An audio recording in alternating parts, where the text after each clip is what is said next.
Good morning from the Pacific Northwest. It's Saturday. It's May 23rd, and it's just after GDC.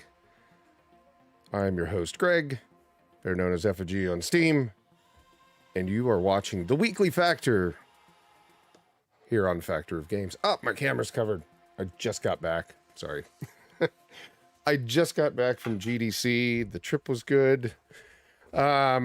Literally arrived late last night because of all the horrible weather. We had beautiful weather leaving Seattle, arriving into San Francisco. The whole week was beautiful. And then, of course, Friday night, everything went away. And it got really bad. And flights were delayed, so I arrived almost like midnight last night. Didn't really have that much time to get things ready for the show this week, but we're gonna trudge on. I did get all the games downloaded. There were lots of new releases, and we can talk about that. We'll talk about a few things because GDC was quite interesting this year. It was a little different. It seemed like good attendance, but it just was really strange. There was not as many things that I had remembered, like not a lot of press running around, it seemed. I don't know. I only got to run into two people, and then I saw a third person that was with the press kind of walk by. And that's all I saw. I don't know. I didn't see a lot. But, a lot of people go for the conference, not the expo so much. So maybe that was more along the lines. The expo itself, pretty standard. You had Epic, you had Unity, you had the delegations from all over that support gaming. So like Germany and Brazil, and you had, France. I think there was Spain there. Lots of those. And then you had like the IGDAF, I think it is, the Independent Game Developers Association Federation, something or other, something like that.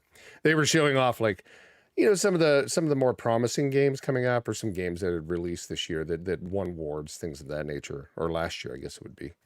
And then there was just like your indies, right, that were showcasing, trying to get a little bit of visibility on their games. They're going to be coming down the road. They're not necessarily games that probably we've heard of all that much, but we'll talk about them on the show as we go forward. I did get a chance to stop down, see those folks. And I myself, I don't know, I arrived there, what was it, Tuesday morning? Tuesday early, something like that. And had meetings basically through the entire day. So what happens is you just go straight to the W bar and you just meet. And that's where everybody meets, because the show's not open yet. The floor isn't open. There's obviously the speaker sessions and things going on, but did all those meetings. And then Wednesday, the expo floor started, and I was working the expo floor with the company I'm with, and was there pretty much all day long. So Wednesday, Thursday, until close of business for the show, I guess 3 p.m. on Friday. So that was it. Lots of different developers, talked to tons of people. Had a chance, like I said, to go walk around, check out some of the indie games like I always do. Love talking with those guys, and really had some fun checking out their games. Got some questions answered that I had always had, what kind of wondered. And I was pretty much on the spot what I was thinking. So a lot of these indies and a lot of the developers are never focused on the Steam Deck. Right, in that sense. And funny enough, that what I thought is kind of they went through and they would pick like, well, let's look at Steam's various information, and we'll kind of target builds for like the 3060, card, and it'll have like the most of those have like an 8,000 or 9,000, Intel, and they have like 16 gigs of RAM, stuff like that. Nothing. They don't even do that. Which I'm sure that some do, but these guys did not. But they were really nice, and they have a beautiful looking Metroidvania co-op game. So I'm excited to talk about that in the future when they get that ready to go. And they have it ready to go when they get ready to release. That's going to be the thing. This week though, there was a ton of releases. Not necessarily around my collar's all over the place. Not necessarily around the Steam Deck, right? Or around around GDC. But because of the Steam sale. So there was the Steam spring sale going on. We talked about it last week. I'm not sure. Is it still running right now? It might be. Well, there's a publisher sale running. And I think there's some other sales running. So Square Enix is running their publisher sale, but everybody else, yeah, Steam sale must have ended like yesterday or Thursday, I guess it would have been, possibly. I can't remember the days anymore. It was a long. But we did get a couple new releases, and we got some varying degrees of weird information out of those. You got Alone in the Dark that launched, which I didn't think was going to be a big or positive release, and it's ended up being very positive, really good. We're going to cover that because that's my pick of the week, even though it was in like the voting. You know, let's just talk about that for anybody that's new. You vote on what games we show here on the Saturday show, the Weekly Factor. So if you want to do that, go subscribe on YouTube, and then you'll get notified. And then it's a daily poll. You just vote in it. There's usually 4 games. And of those 4 games, 1 moves on, and it ends up being 5 games for the show. And we show the 5 games on both the Steam Deck and on the Lenovo Legion Go. So you get kind of the Windows and the Steam OS, Linux side of it. And performance, you know, just to kind of see that. But we did get all of that done pretty quick. I'm watching my stream here, and I'm seeing myself jump around. So I'm hoping the bitrate's high enough. It's at 720p this time. I didn't try to do 1080p, but we'll see. I don't know. I can't judge what Starlink does. They're all over the place. But we also got Dragon's Dogma 2, which was supposed to be a big release from Capcom. And you think for big releases, we would be all locked down and how we're thinking about it and everybody's looking at it. The game launches. It's got some problems for performance on like the console side. Runs a little rough on the Steam Deck, as we'll see. And then it's got a load of DLC microtransactions almost. It's kind of like that. So a lot of people are not happy about that. It's getting review bombed. So the complete opposite of what Alone in the Dark is getting and what I really thought would happen. Then we've got Castlevania Advanced Collection. We're going to check that out. It's more of like the Game Boy games that they put into a collection, Konami did, and we're going to talk about that.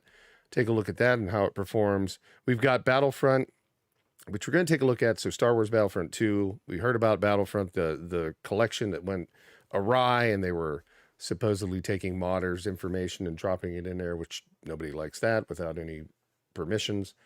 And we're going to take a look at one of the older ones, just see how it runs. Pretty much on the Lenovo Legion Go. I don't know if it'll run because of its anti-cheat, if it'll run on the Steam Deck. I didn't have a chance to check it this week. I was going to, but just got busy. Nier Automata, or Automato, or Automata. I think it's an Automata. That's what I've always said. But that's a interesting game. We're going to take a look at that one. That's from Square. It's on sale right now. And then there's also, what's the other one? Raw Metal, which is an interesting game and is getting pretty good. It's an indie title, getting pretty good reviews right now. And it's kind of a mixture of Metal Gear and Sifu is what I would say. Something like that. Okay, let's jump in. I know that's a little bit of an intro, but let's go ahead and see which one of these is powered up first, because I had to reboot the Steam Deck, and let's make sure we're getting audio feed from it. Yeah. Well, we'll adjust the audio as we go. And let me just check for the Legion Go, make sure it's up and running too. Yep, we got both. Let me do this while we are waiting. Or not waiting, but while I'm in here, I'm going to go in and adjust our... What do I want to adjust? I want to put our metrics up on there. It's this way. Where'd that go? Oh, we also want to put it on performance. I was trying to see how much battery life I'd be able to get. So I was playing some more indie games on the Legion Go and kind of keeping it at the very low performance level just to see how well it would do. And it was doing okay. I mean, I'm not gonna say the battery's amazing, but it was good. It was good. Okay, let's jump in. Since we're already on the Legion Go, let's take a look at Nier. I'm going to use a Xbox controller this time because I've been having issues with that 8-bit dough. So let's jump into Nier. Now, we should have all of it enabled. Yep, everything's enabled there. We should be good to go. Actually, let me make one check here. So if I click on that or that, either one is good. Yep. And now this is running on Windows. So the Legion Go we're starting off with today. You know, pretty much nice, powerful little Windows machine. I actually had one of the flight people that check you in for the flights. They were looking at and they're like, "Can I play Sims on that?" I'm like, "Yeah, of course. On this one you can." And they're like, "That's amazing." And she was, I don't know, probably younger, far younger than I am, but I mean, like in general, maybe like mid 20s to 30s is my guess. And she was like all about playing Sims on it and had never heard of these. So I was like, "Yeah, it's like $600, $700 at Best Buy." And she's like, "Oh, I'm going to go buy one. It's actually not that expensive." I was laughing. So Nier, I had played this, I think on the Steam, or no, not on Steam. I had played this originally on PlayStation and I think it was PS4. So I haven't touched Nier in quite some time. And I'm going to turn up the volume just a bit because I don't think it's really registering all that loud, but we'll adjust it as we go. This is a Square Enix game, so it's probably not going to support anything that's 1280, or it's not going to support like 800p or 1200p. They only go with the ratio of 16.9. They don't do 16.10 is what it seems like. So I doubt we'll get it to stretch because we have the ability to.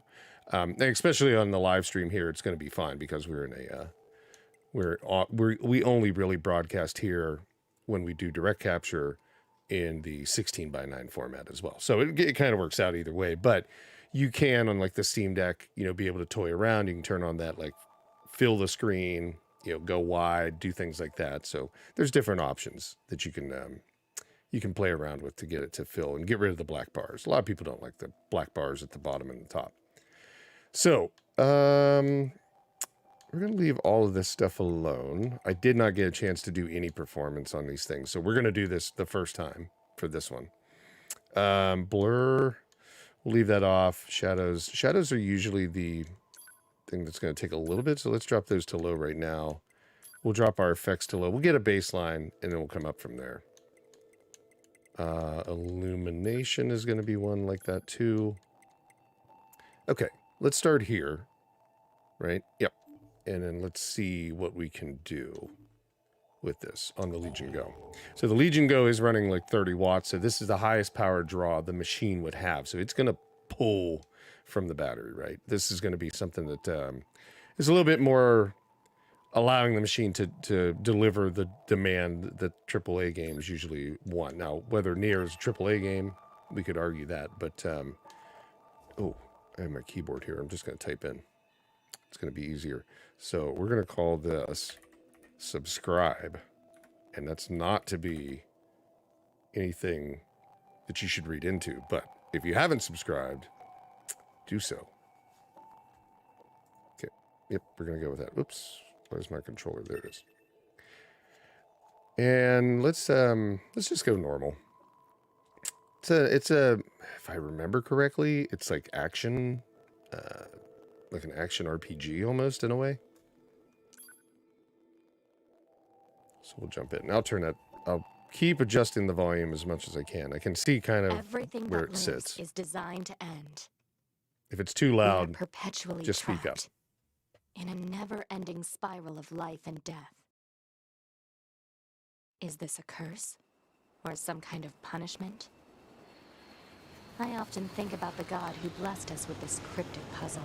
Now, we're not going to sit here and watch movies. So let's see if we can skip through it. I'm not sure if we do have the option on this one. Nope. Of course not. So we are going to sit here and watch movies. This is Command. Which is okay. I like the games. I like to see that. But here on the show, we're on a time limit. We got about 2 hours to get through all 5 games on 2 different machines. So, well, actually 6. I forgot. I picked one. And are proceeding toward the target. Understood. Once you reach their anti-air defenses, proceed to manual attack formation. I can hear it. Maybe it was a little too loud. I can see where it's peaking. We'll drop it down a little bit. Well, that hurt. Yeah, this show this year, I don't know. I don't know what to say about GDC. GDC was, it was a decent group, but just seemed different in some way. And you know, that's just becoming the thing for any type of show, right? Like people go for like the speaking sessions, they go to network. Does it benefit an indie to put up a booth to showcase their indie game to other indie developers if the press isn't walking around? I don't know. Maybe not. But I walked into it, right? I was like, hey, okay, I'll go check it out. I mean, I kind of play in the middle of... I'm not media. I wouldn't call myself a journalist, right, in that sense. Oops. Oops, it's a bullet hell. That's exactly what it is. There we go. I'm not a journalist by any means, but in general, I walk there, right? I walk the show, I work there, so it was interesting to talk with them and kind of see their games. So I guess in that way, it does make a benefit, but I doubt they'd go like, oh, Greg's the guy we need to talk with. That's why we spend $5,000 on our booth space. Right, that's a hell of a lot for an indie dev. Lee, welcome. How are you, Joe? How's the weekend treating you? Stopped in on one of your... Is that FN when you do your streams? Is that like family night? Are those family members of yours that you guys are playing with, or just friends? Friends Network. Could be Friends Network. I don't know. I saw you do it. I was watching it. I said hello, and then I think you guys were ending. But you were playing some kind of like drawing game. Oh shit. Look at this. What is going on here? Who am I playing? You know what Nier reminds me of? This part right here. It reminds me of Ikaruga.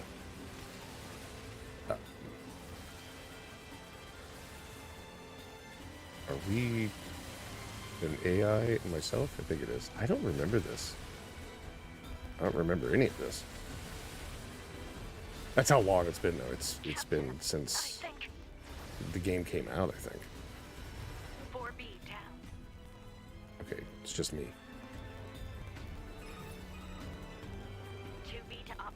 Jackbox, that's right. I forgot that was Jackbox. Okay.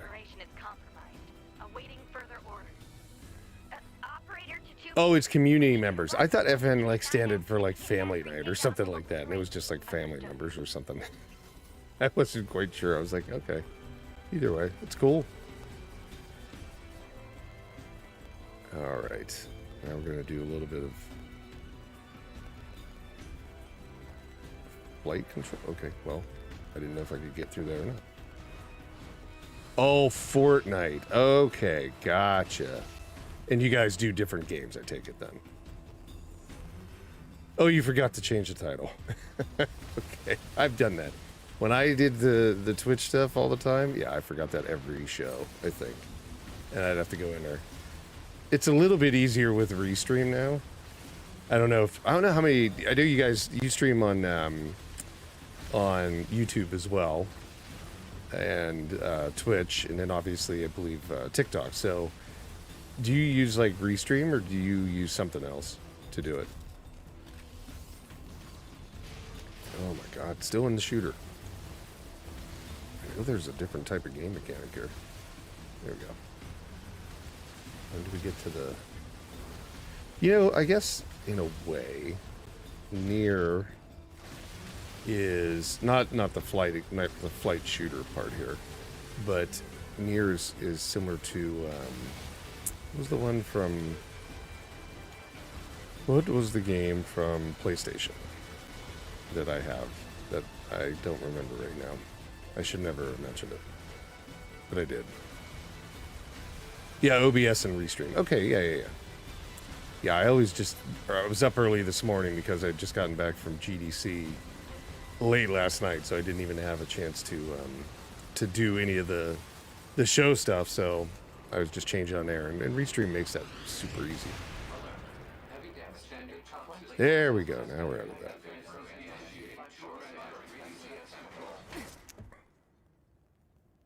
There it is. What was the game I was thinking about?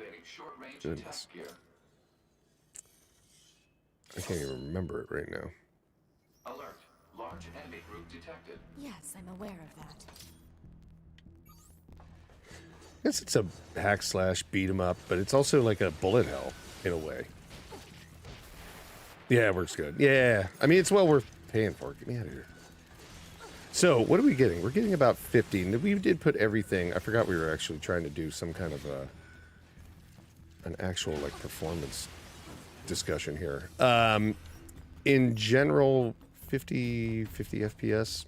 So we have everything on low. We are running 1080p. So we could put it down to 1280 by 720. So 720p and be able to like see probably better performance. Maybe keep it above 60. So let's, I hate, but the problem with the show is because I use I use 3 different types of capture cards, but 2 of them are the same and they don't like each other when I change resolution. So the Steam Deck is always set up for 720p and the Legion Go is always set up for 1080p. So if I change that, it's going to cause some issues with the stream. But we can definitely see that at 1080p we're getting, 40s, 50s, probably upper 40s, low 50s. I would estimate, like, you put the 720p on there with the Legion Go at performance levels, you're probably going to see pretty much 60 the entire time. Probably a little bit of dipping into the 50s, but the game itself is it's running pretty smooth, and it looks great. I mean, obviously we've turned everything off too, but it does look pretty good. Enemies destroyed. Let's take a look then.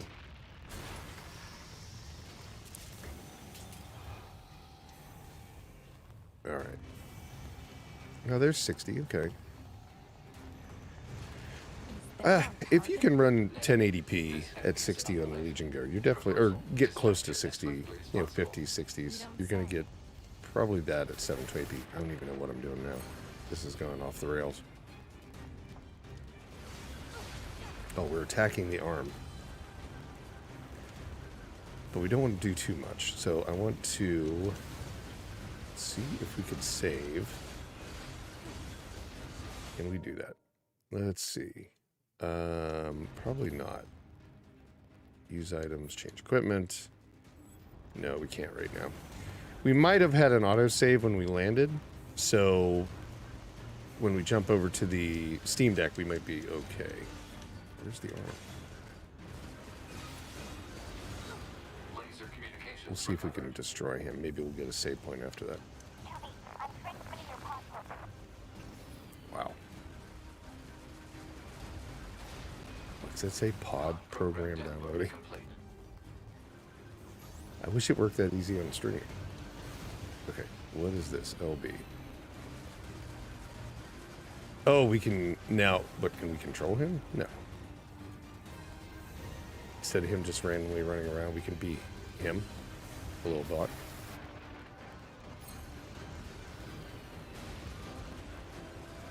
Well, I definitely have more control over him. She can run around. Can she attack at the same time? Yeah. So you can control everybody. Didn't know that.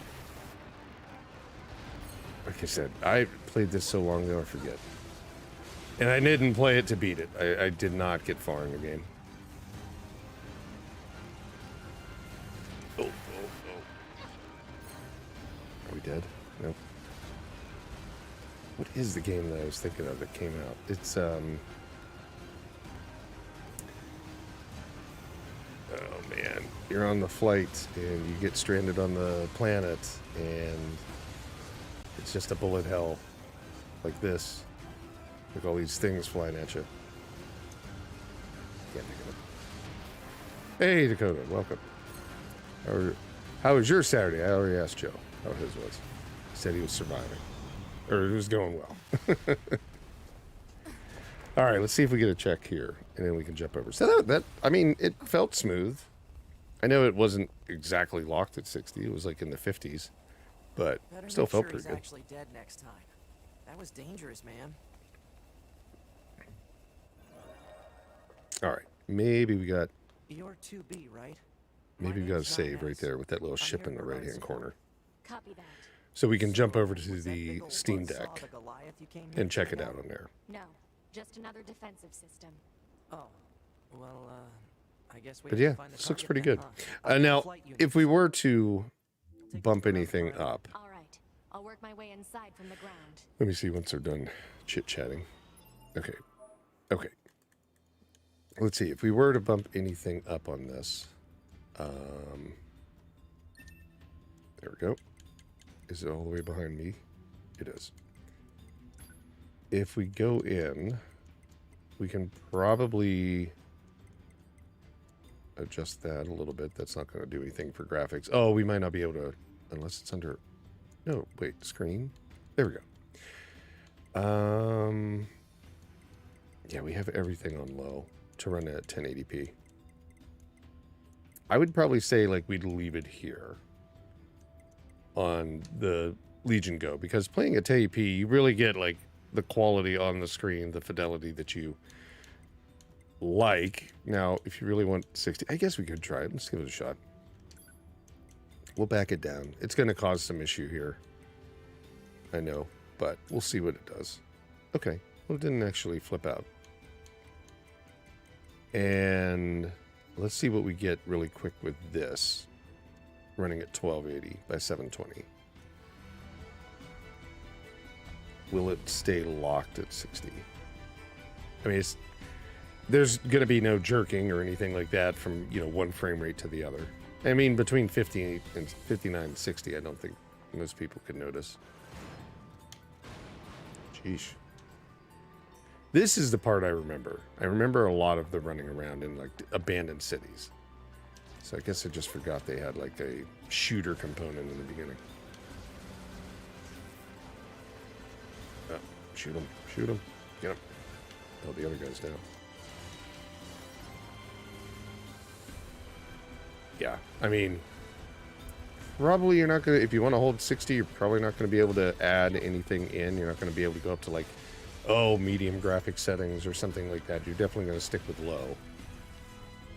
But it's looking pretty good. Let's see, if we do change something, we would probably just want to see if we could bump up one of the, oops. We could bump up one of the graphic settings presets. So we'd go to, we're on custom, which is super low, but if we put it to medium, what are we going to get? So medium, actually, let me go back in. Medium would get us those shadows back up. The effects go up to high, which we could actually, is it just high and low? It is just high and low. You could probably bump that down to low. Let's see what we get now. Okay, fair enough. We're on medium, and it's still holding at 60. Wasn't there something here? Yeah. Let's do this. Yeah, I mean, what if we go to high? I guess maybe at 1280 by 720, we got enough to really do something with this. It is an older game, though. Let's just bump it all the way up to high and see what it does. So what's that do? That puts us at anti-aliasing goes up, texture filter went up, blur's on now, which we can turn blur off. I don't like blur. Shadows are on high, effects are on high. Okay.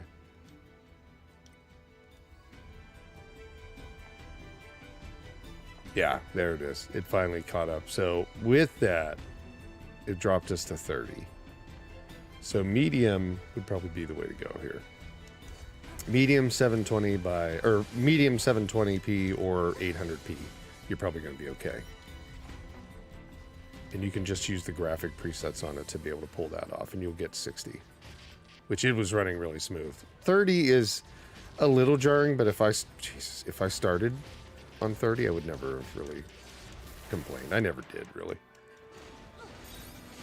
As long as it holds steady. I mean, 40 would be nice, but I would probably just go with medium settings. So, let's jump over to the Steam Deck. Let me close out of this. Hopefully it'll do our save and all that stuff. And then we will check out what its performance is. Now, it's only going to have one option, which is that 720p. So let's see, Steam Deck, and let's drop that on. Now, I think that's on 2.4, right? Pretty sure. There we go. Now it caught up. So on Steam Deck, I hadn't run it either again, but it should pull down the save. Now this is Linux, Steam OS. So you might have to adjust some stuff here because the compatibility could not be there, but I'm thinking we're going to be pretty good. I think it's at least, it may not be verified, but it's at least playable on the Steam Deck. So let's jump in and see what it looks like.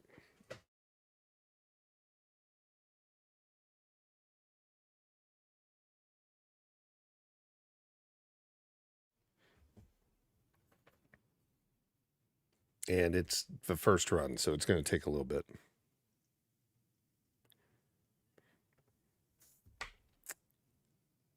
I might have to take myself off stream here real fast so I can eat. I haven't even ate since I got in, so. All right. Let's see. Now, one of the games that was really running rough, and we'll see it, is Dragon's Dogma 2. I don't know what we can do with that one. Could have just been like the Proton. Now, the other thing about Dragon's Dogma 2, which we'll play right after this, is it uses de novo. So you got to kind of watch toying around with Proton, because I've heard people already throwing things up saying like each Proton version that they tested ends up being like, hey, it's using one of the licenses. So you got to wait for those to like reset every 24 hours or something like that, if I remember correctly. And you can only have so many uses within 24 hours. So it's pulled in all of the things that we were just doing there. So let's actually drop this down to medium. Actually, let's drop it to low. We'll start the baseline on the Steam Deck OLED with low. And we're at 720p. And that gives us, basically what we were working with when we started on the Legion Go.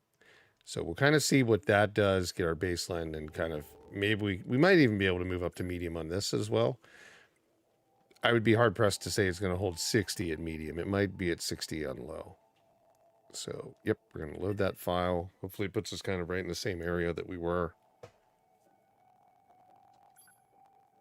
And then we can just start right off, or take right off from where we left off.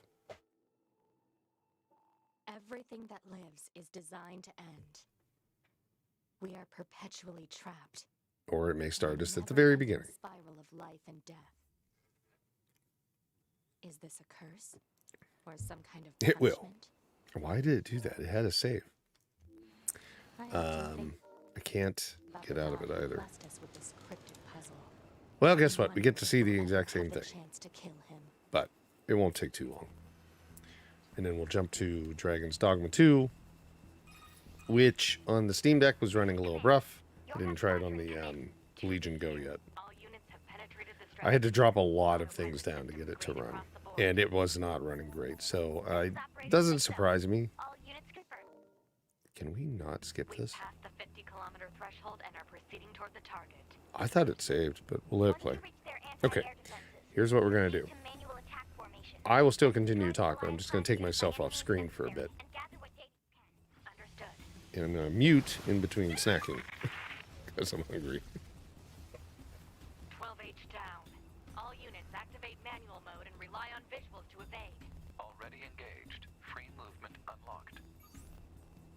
Origin point of long-range lasers confirmed. Now I know what to do here, so it'll be a little bit better. 11B down. Our HO229 cancelers are ineffective.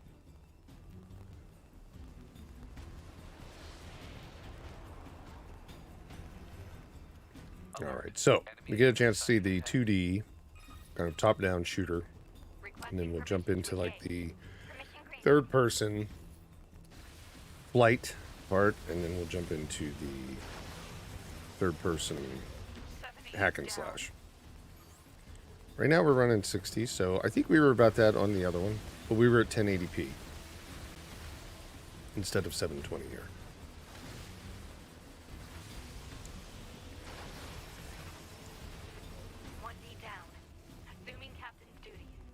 Now this game, what is it running now? It's still on sale. I don't even know if Square Enix did a, they participated in the spring sale. Some publishers, developers do not.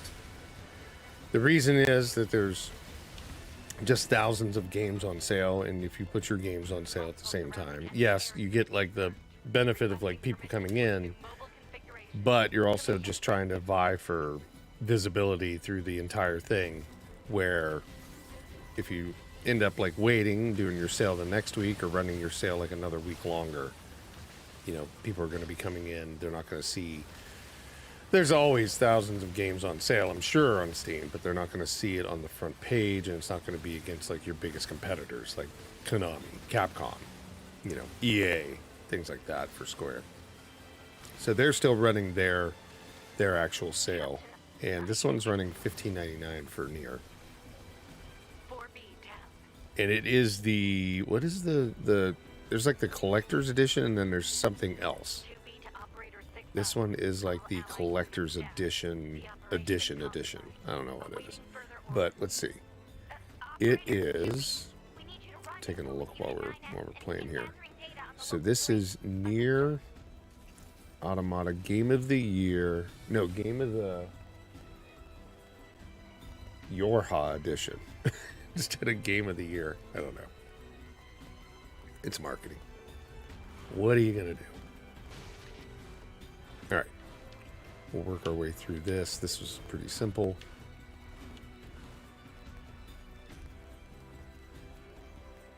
And then oh, that's right. It turns into a side-scrolling shooter. I do like the idea that they've done all of this.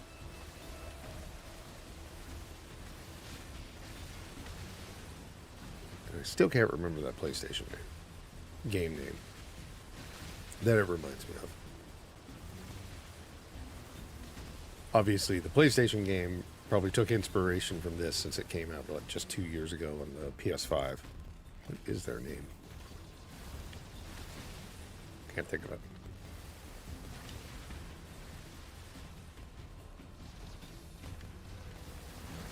Oh, and I can even think of the game studio. It's like Housemarque. I can't think of the game's name.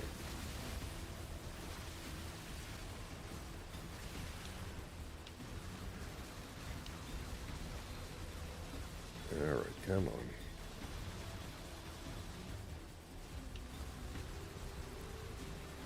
I think we're almost at it. We just got to destroy this guy, and then our ship gets blown up, and then we'll jump in and we'll kind of see the third-person hack and slash part.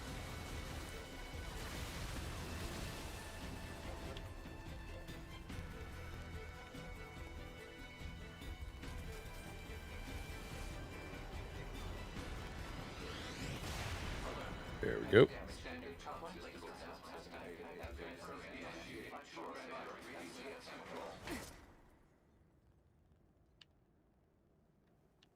Activating short-range attack gear. Alert. Large enemy group detected. Yes, I'm aware of that. All right, let's see. How do we do here? So we're holding 60 at low. So that's great. I mean, for the Steam Deck. Perfect. Now, I don't know. We weren't able to, like, change anything until we got past these guys.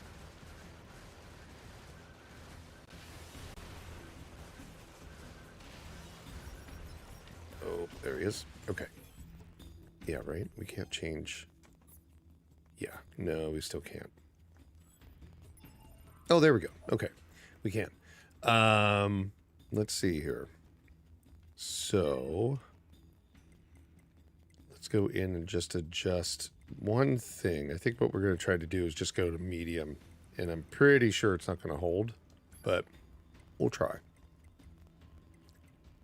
So let's bump this up to medium, back out. Maybe it is a champ. It's moving, but it's still on medium settings. 60, 58. Yeah. We'll see. We'll play the bigger boss here really quickly. Oh, that's right. I can just be shooting with this dude. It's kind of like running two things at once.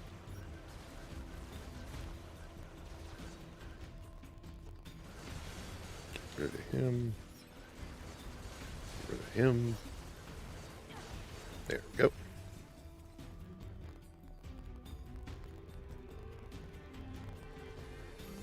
Typing away here because I'm trying to figure something out while I'm playing.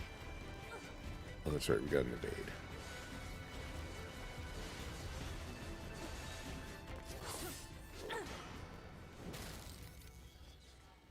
Enemies destroyed. Not quite.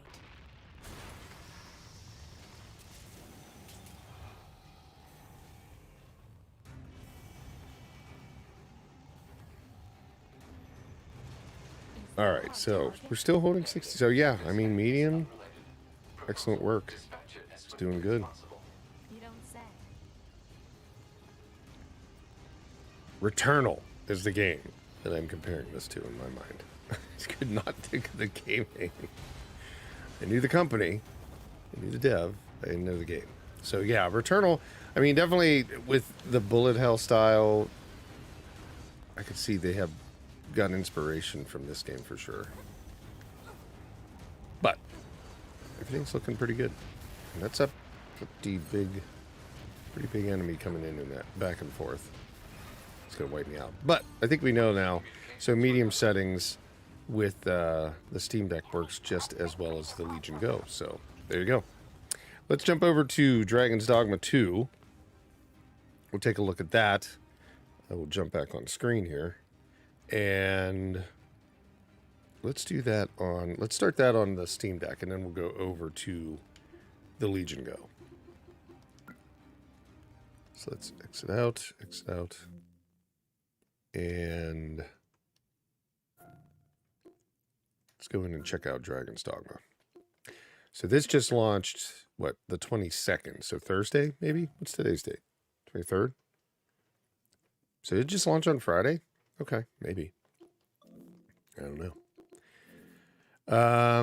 No, well, what I did was I went with Proton Hotfix just to see what it would do. See if it would help and like kick it off kind of right away. Now, I haven't tried any of the other ones, but we could probably do that on here. Then we got gamepad support. So they support controller right away. So let's jump in, take a look at it. And this is one of those ones where it's a $69 game out the door, and then there's still, you know, kind of that, not, I don't know, microtransactions, DLC, whatever you want to call it, is still there.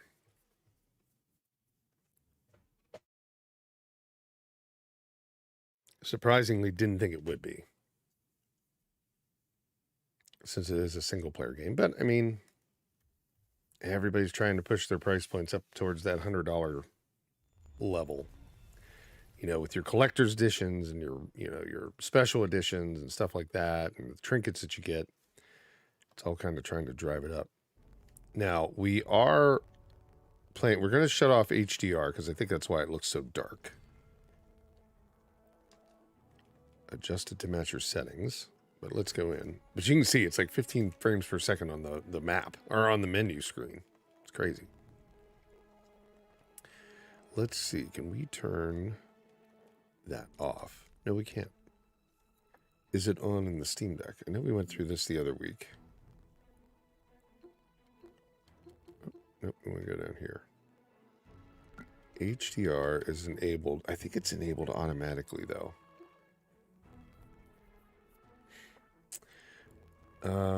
Okay, let's keep going. Brightness. Let's do an adjustment.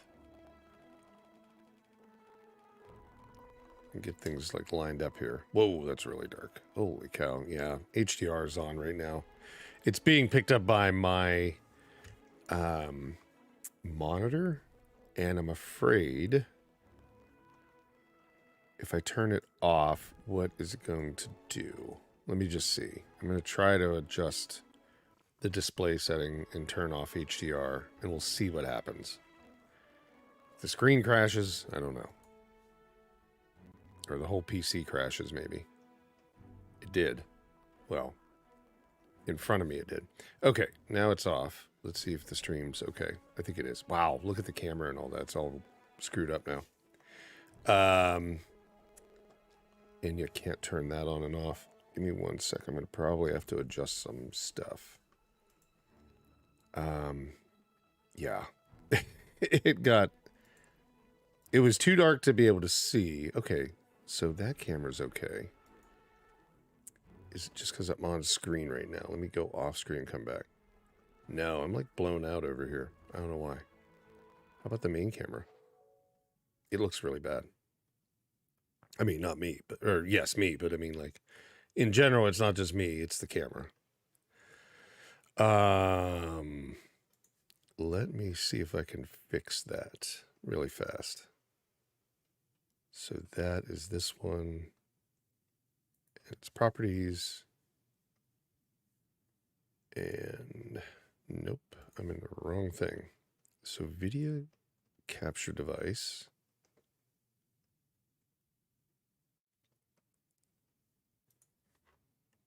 Wait, something's wrong here. That's that one. That's this one.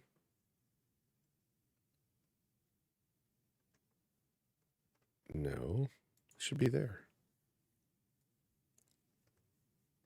Test audio. Oh, we're just messing with the audio. That's what it is. That's what it is. Okay. I don't know if I can change this or not. Oh, there we go.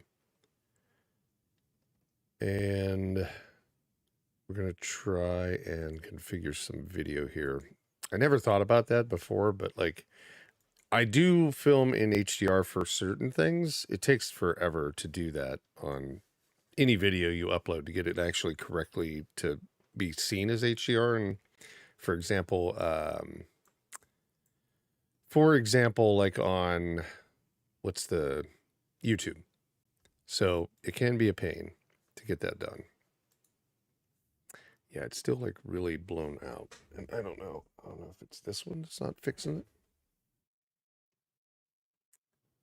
Yeah, HDR just kind of screwed it up, I think. Oh, no, it didn't. I don't know. It's really weird. What I see is something different than what you're seeing right now. It seems like. So I made it a little too dark now. So let me go back in, change it really quick, and then we'll go forward. Okay, so I want to bump that up just one, maybe to 5. Does that work? It's not great, but yeah, it's not good at all. This is not okay. Let's see.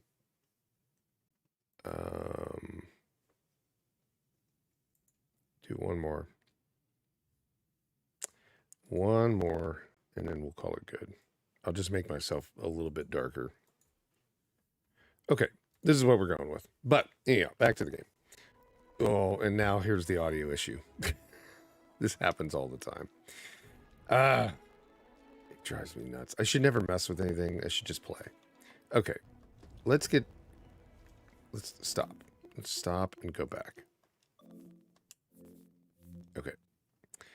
Now, how am I going to get this thing to run right? Settings. Let's go down to settings here. Let's go to display. Yeah. And HDR is non-responsive because it's like I see something that's HDR, so I'll put the HDR. Huh. I don't know what we do here because it's going to be like really dark and it's not supposed to be. And now the audio is all screwed up and I can't do anything about that. I should just leave well enough alone. I get these things set up. Okay, that's about as good as it's going to get, I think. Let's give it a try. Who knows? Maybe the streaming gods will be good to us. And eventually it'll work. But yeah, you can see how dark that screen is. I'm pretty sure, or maybe the whole stream just dropped. I don't know. I'm going to try reloading this.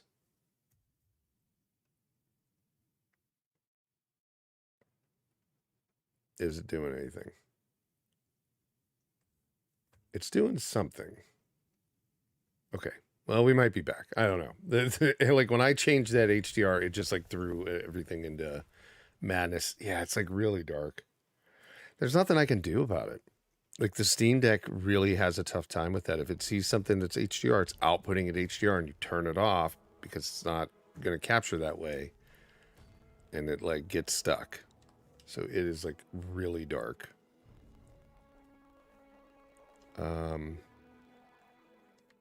now, of course, the controller doesn't even work. What did it do? Yeah, I can't even start the game or anything.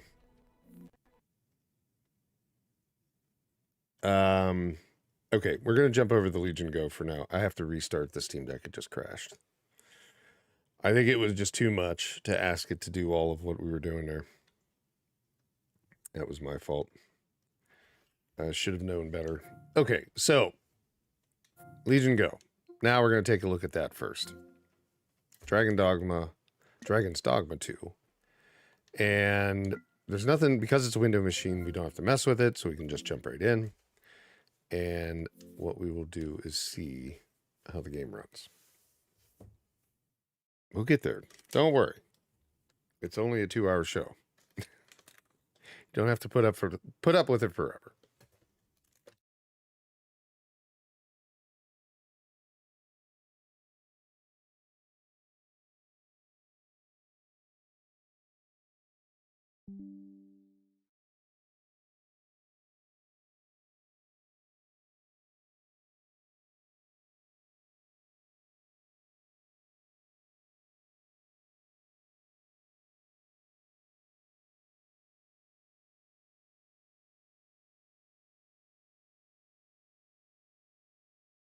We've got some pop-up windows happening. Now, it went windowed. I don't know why. I guess maybe it just chooses that as the best solution. But we will get it full screen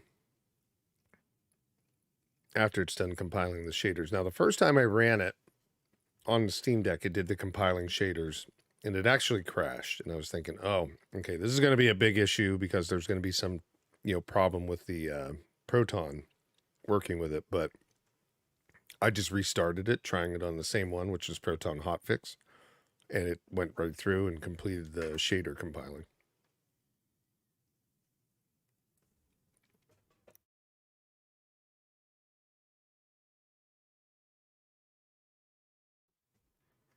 And I've started time stamping the show, so if you end up at your like, what went on, or I need to go back and see something, you'll have the correct timestamps. And if the show crashes or anything like that, it's all recorded. I had to do that last week on last week's show because it just ended up being that I had set the bit rate incorrectly. So we were streaming at like 1080p, but only 2000 bit rate. And the show looked horrible. So the actual like recorded stream was what went up.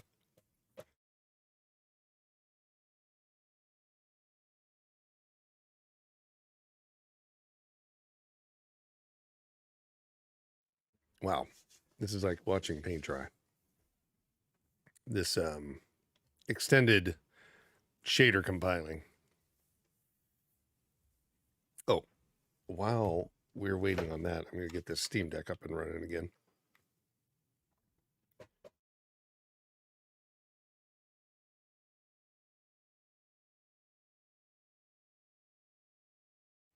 And we'll see if we can't save this part of the show.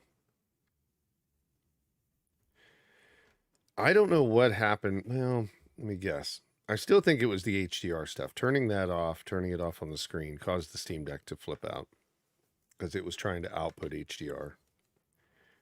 And then when we went back in, it's like it's all screwed up because I don't see it anymore.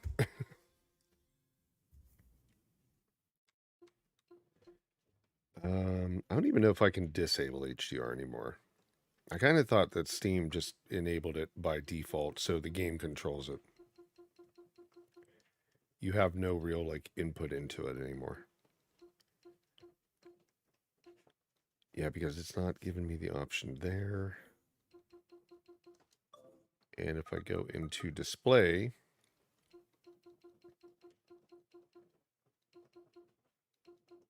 it doesn't even show up.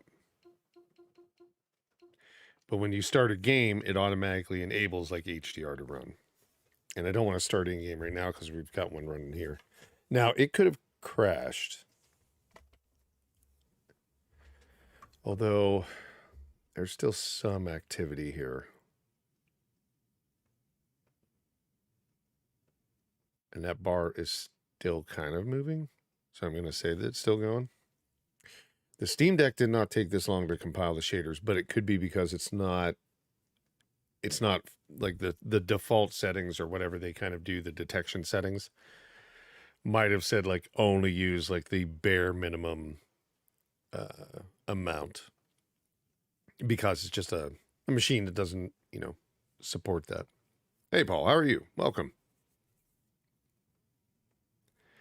Thank you for stopping in. We're trying to get Dragon's Dogma to run. It's running quite slow.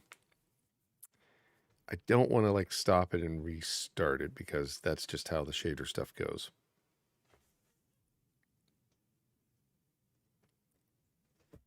Is that even moving? We're still seeing like the telemetry data, the performance data moving. So the system hasn't froze.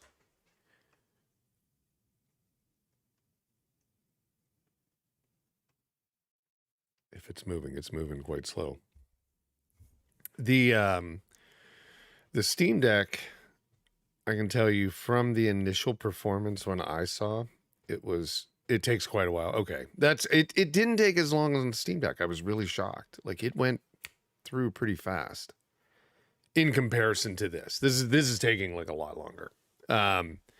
But again, I think it might be detected settings kind of just said like, hey, you can only use the bare minimum amount of shaders, because it runs like, I don't know, the best I could get it running was like 20 frames per second on the Steam Deck OLED. But I think it needed to be, I think it was just one of those things like reset the system. There was something going on, and that would have helped it. So we're going to see what the Steam Deck does, but we had an issue with HDR just throwing off the whole stream. And anytime that I make a change, as you can well imagine, it throws something else off. So it threw off the audio. So the audio is now cracking. I don't know if that fixed itself or not. I'm not going to worry. Out of all the streaming stuff, the one thing that I would like to not get screwed up is the audio. But it seems to be the first thing on this setup that always gets screwed up.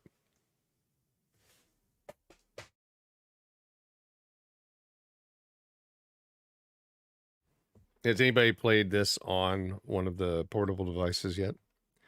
Like the Legion Go or the ROG Ally? There's the MSI Claw now that came out. Not as good of feedback on that one, or reviews. I guess the Intel chipset is just because it has like 16 cores. If you get the higher end one, the 155, I guess it takes a lot of power, and it doesn't have enough power, it seems, to push that out if it's not plugged in. I don't think I run into that on the AMD stuff is really, really solid now. So like the Legion Go and the Steam Deck, because they're both AMD, I really, have no issues with them. In general, it's just you wish everything had more power or more capabilities, but I don't really have any issues with it, either of these devices. I would like to try the Intel stuff, but I decided against it. Just once I saw kind of the performance, it really didn't make sense until they get that running smoother or until the next one comes. Yeah, we were talking about that right before you showed up, Paul. Yeah, the microtransaction, what is it like? I know that like there's the whole thing you can buy into where it's like revive after death, but then there's also like a fast travel component to it if you want to fast travel. It's funny. I was telling somebody at GDC on the show floor, a friend of mine actually, who used to do the show with me, a show, not this show, a different show. And we were laughing about it, and I told him a story from back in like the early 2000s when, cell phones were first getting games. This was before smartphones. one of the bigger companies was making a 3D game. I won't name them because I don't want to make them look silly, but it was one of the big like distribution, different big publishers. Let's just say that big Japanese publishers. And they were like, we've got this great idea. We've seen how Galaga, if you remember Galaga, right? It came out on mobile phones. And, well, Galaga came out in the arcades years ago. But, I mean, on mobile phones, it came out in the early 2000s. And they sold, like, you could always get, like, double ships, right? If you paid a quarter, I think it was a quarter or something like that. One time, I think it was just a one-time charge. You would be able to start with double ships right at the beginning of the game. So that was like one of the first microtransactions I had ever seen. But one of the other big Japanese publishers came to me and said, hey, because they were doing a 3D golf game. They're like, what if we sold golf balls when you lost your golf ball in the water for like a quarter? I'm like, you will put yourself out of business. People will hate you. Now, granted, that was long before like even Microsoft got into the business of horse armor with Bethesda and stuff like that in 2006. But, it was still one of those things where it's like, I don't think people will do it. They won't play that game. Let's just say that. You might not go out of business, but that game will not do well if they've got to pay for a golf ball every time they shank it into the water. They didn't do it, thankfully. But, yeah, I guess that's kind of the way the business started to go when they could see those ideas. And now if it's like, fast travel, if it's like reviving, I don't know. I feel for developers and publishers because I worked for developers and publishers, right? But there's some things that just are too far over the edge of, what would you say, acceptance. I don't know. We're almost there. I'm still feeling dead air. We'll get there. Come on. Nope. Oh, so close. Like about halfway through on the Steam Deck Oled is when it crashed. When I restarted, this line just went all the way to the side. So I don't know if it was like, well, we've loaded enough that we think they're there. So like, we'll just bypass it on the second boot. Oh, thank God. Okay, there we go. Let's see if we can get in and just get a little bit of an idea what performance we can expect on this. I should have a save. I think it will drop it in and we won't have to go through like character creation. I didn't spend a lot of time. After I'm done with the video recording stuff, like doing the real view videos and then the stream, I will start playing the game on my character. But okay, now we got a signal out of range. What's this about? There's that clipping. Oh, wow. So we got a whole nother issue now. Let me think what this is. This is, what this is because I have it in that 1280 by 720p from the previous game. I'm pretty sure.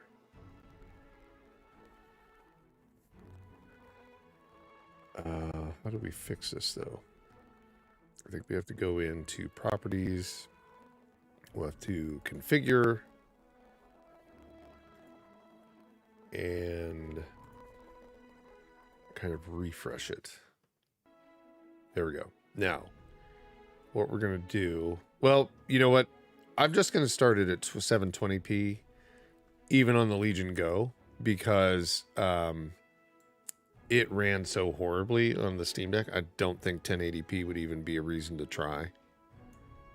Okay, there we go. Now, when you see this, so this is like the little menu screen on the Legion Go. It says 2560 by 1600. It is not outputting at that right now. It is actually only outputting at like 1280 by 720p. Okay, let's try this.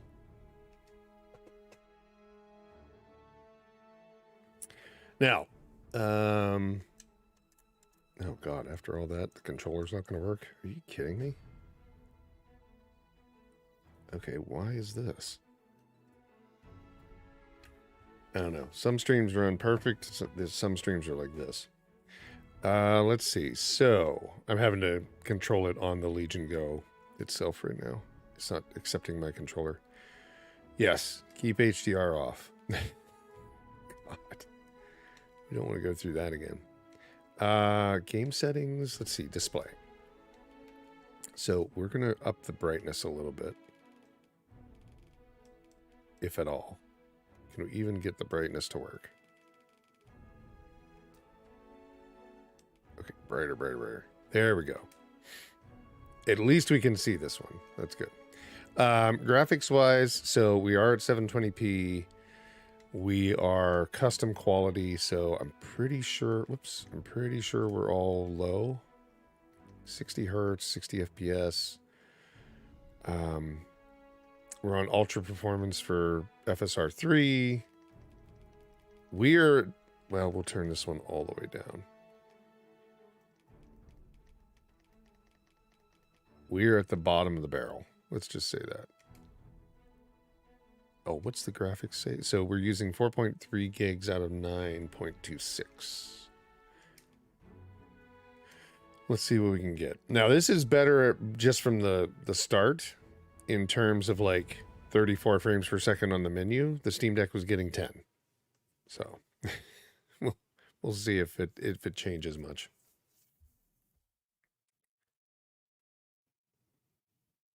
Wow, it's already 11:10. We haven't even gotten through 2 games yet.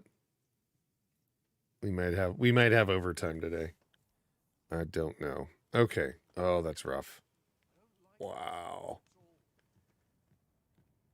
10 frames, 21 frames. This is like, there's nothing more that I can throw at it.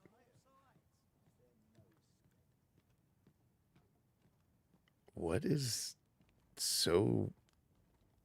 Do your injuries pain you? Pray, do not overexert yourself. That guy was like turning into polka dots. This is no place for one of your ilk. You ought not anger the overseer. I'm trying to figure out like what is so intense here on this game.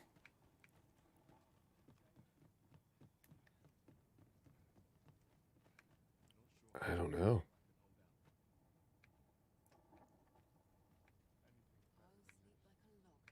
It looks god awful. Let's just say that. And this is, I mean, the game on a 4090 is probably going to look amazing. So I'm definitely going to check it out on there right after this. But on the Legion Go, yeah, it's horrible. It's optimization, obviously. Yeah, I mean, that's a good point, Paul. You know, they didn't optimize it for any of these devices. There'll probably be, hopefully, some setting that comes out that gives you kind of like the preset, and then hopefully they've optimized everything. I'm surprised it's a cash grab. I mean, they just must have said like, hey, we made so much money on the last one. Surprisingly, everybody loved it. Okay, there's 46. Once we got out into the kind of open area. But it's really rough. It's that beginning area that's just super horrible. Like the dungeon. Once you get out into there, I'm wondering if like in the open world it's going to be better, but is it always going to be like this bad as you go into dungeons? It's really rough though. Ugh. On these devices. Can we go down to here? Yeah. Let's just see like...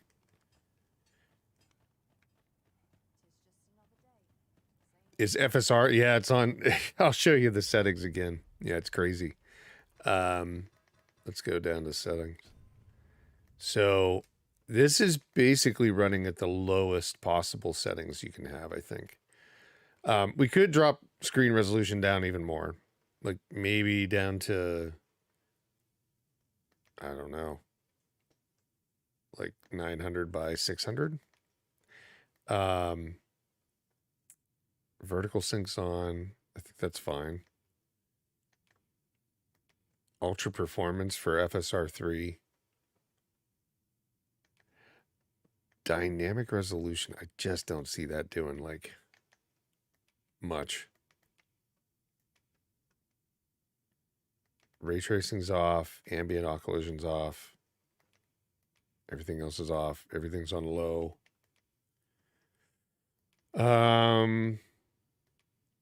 Shadow quality, I don't think you can go, you can either go max or low. I was thinking about things that normally like really take they really pull on it. Motion quality, set to low. Yeah, I mean, it's basically the bottom. And now look, we've got 60 in the menu. Wait, now we got 60 here. What happened? What did we? No, we're back to 28. Is that because it's it's because we were in like a thing here? Hold on. No, we're at 29. No, we didn't get anything. I was getting excited. I'm like, oh, there's 60. Thank God. Then you ought begin by carrying stones out from the station in the back and bringing them here. Yeah, a little rough here. I mean, I can play 30. Turn some light on. Let's just do something here. That rock looks suspiciously too big.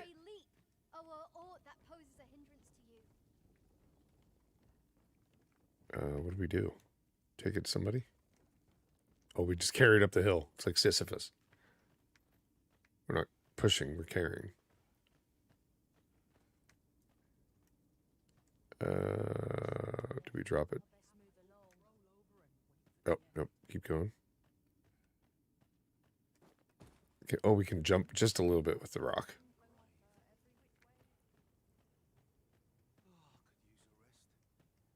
Am I supposed to take it all the way up here? Wow, people just like appear out of nowhere. Yeah, you know, so 24, 25, 28. We saw it go up to 30. It's definitely not going to be a great experience until they do some optimization for these devices, certainly. I have no idea what I'm supposed to do with this rock. Get rid of it. Let's just save here. And let's see if we can get the Steam Deck up and running now. I'm pretty sure it's going to be atrocious. So let's go ahead and save, return to title. I mean, even in the menu system on the Steam Deck, it was like right at the beginning one, you're like at 10 frames per second. It's a little rough. Okay.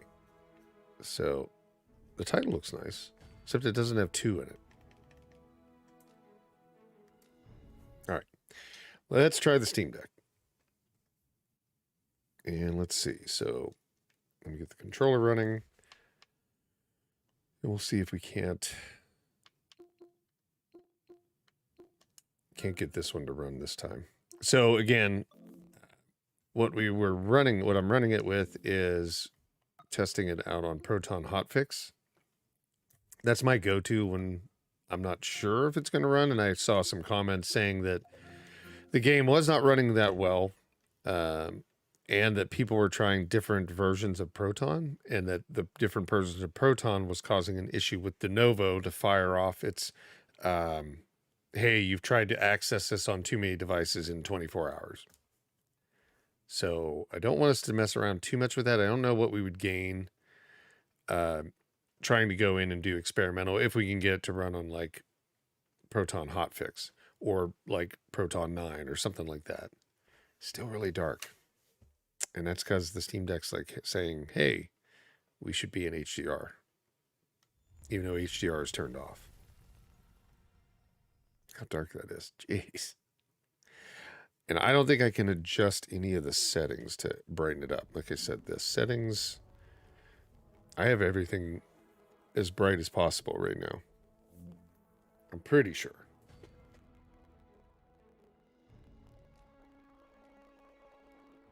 Let's see. See, it's HDR's on, but it shouldn't be on. I don't know why that's happening. Something with my system, probably. Because it's not on right now. Let me just verify that. HDR is not on my screen. I've turned it off. Is it on any of the other screens? Nope. I thought Windows could actually do that independently.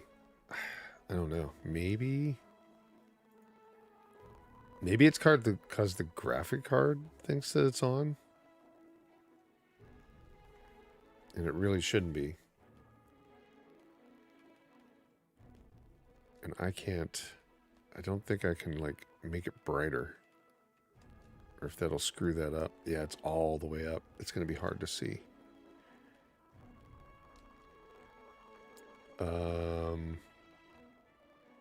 Let's just jump in and see if we can see anything. I mean, this is not representative of, like, what everybody else's PC should do. This is kind of just mine getting screwed up. And I don't even think if I switched it over to the Legion Go line, if it would work right. It probably wouldn't. I don't think it will, and I'm not going to mess with it. Graphics-wise, everything's on low, again, with Ultra Performance FSR3. I don't know why this texture thing keeps trying to bump up to, like, high for some reason. It's done this every time I've loaded in. Low, low, low. Everything's low. All of it's turned off, essentially.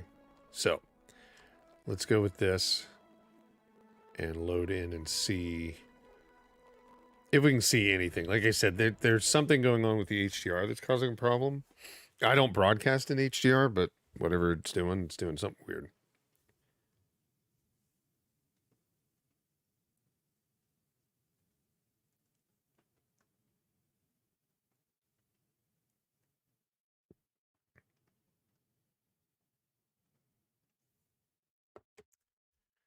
Boy, it's even hard to see, like, what is in there. Yeah, that's super dark. This is where we left off. I'll try to go find an area that's lighter that we can look at. It's not this dark normally. It's trying to put HDR on when it shouldn't be because the screen's not even enabled in HDR right now. Actually, I wonder if it is the screen. Let me look at one thing. I hate to change, like, every setting on this damn thing. Yeah, HDR says it's off here. It's something weird. It's like turned HDR on the Steam Deck. Maybe because the game's seeing that screen only? I don't know. I've never seen that before. So, whatever is happening, it thinks that HDR is on all the time on the Steam Deck. But you can kind of see the performance. That everything possibly as low as it can be, 13 frames, 14 frames per second. And if we were playing on the Steam Deck, that's what we would be seeing as well, because that's what I saw this morning. 17. Okay, in the open area, it does bump up again, but wow, the sun just looks like it was used in Paint Shop.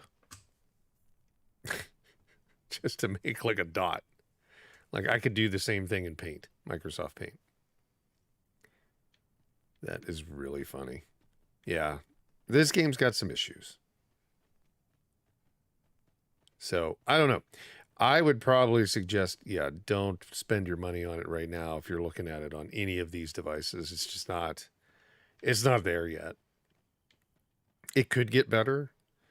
And what I'll probably do is I will use some time today to record it on the 4090 and upload like, hey, here's what a 4090 and a 14900 Intel processor with like 128 gigs of RAM looks like. And we'll see and do some comparison because obviously we can get 9, 8, 10 frames per second on the Steam Deck right now at 720p. It's really rough. The Lenovo Legion Go with all of its extra power, we were getting 20 frames per second, maybe 30 when we went into that more open area over here, looking out into the sea.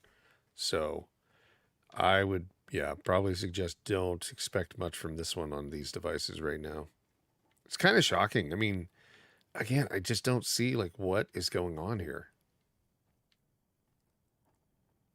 I don't. It doesn't make sense.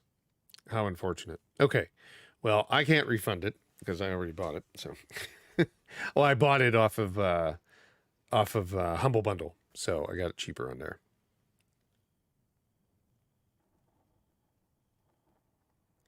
Yeah, de novo itself probably could. You're right. Yeah, it's definitely something that could be impacting it as well. Maybe with some Proton. I don't know. We can try it. Maybe it'll fix the HDR thing too, doing this weird thing on there. Let's give it a try. Let's jump out. I mean, I don't care if de novo picks up on me now because I'm not going to play it probably too much the rest of the day here. So, let's try just experimental.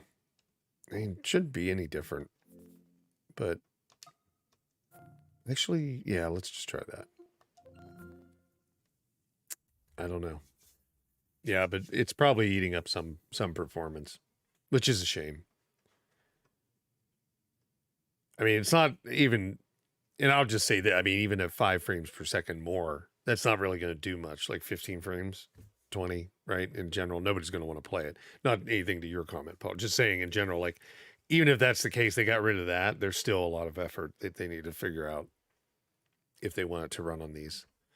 Now, it doesn't say whether it runs or not, right? It's not a verified or unverified. I doubt it'll be verified. But they might drop playable on there if they do bump it up a little bit. And this is what happened earlier. So it's froze now. So experimental does not run on it. That's what I wondered. Okay. And then if we try one more, that'll be our 4th device today, I think is how it sees that. And then it'll get flagged. Let's go in and let's just try like 8, right? We won't even do the beta one, which it should default to 8 anyhow when it launches. So let's try something different. Let's try the beta. I don't think it defaults to the beta right now.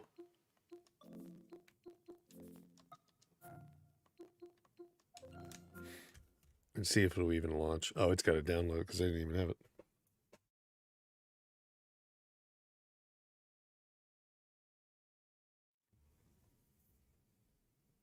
Yeah, it's so kind of like crazy. I mean, I imagine there's a graphical difference on the high-end machine, but I'm looking at this like going, the original Dragon's Dogma runs with no issues at 60 frames per second. This does not look any better right now.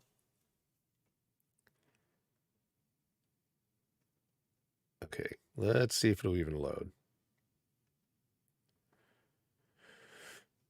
Okay.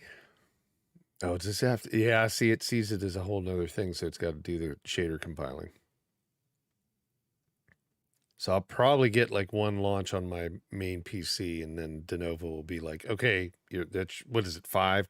Isn't it 5 devices a day you can use the game on or something like that? And then they'll flag it.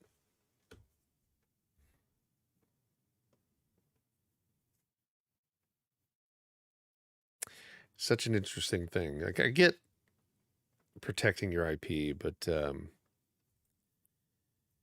the amount of people, like, you can go with other ones, and the amount of people that could break them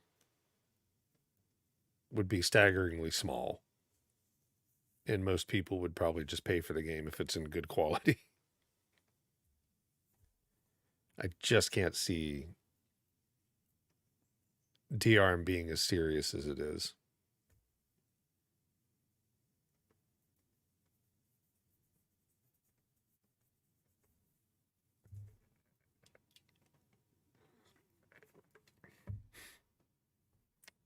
Let's see. So next game, the next ones we'll start taking a look at. We'll kind of crank through some. We'll do Castlevania right after this.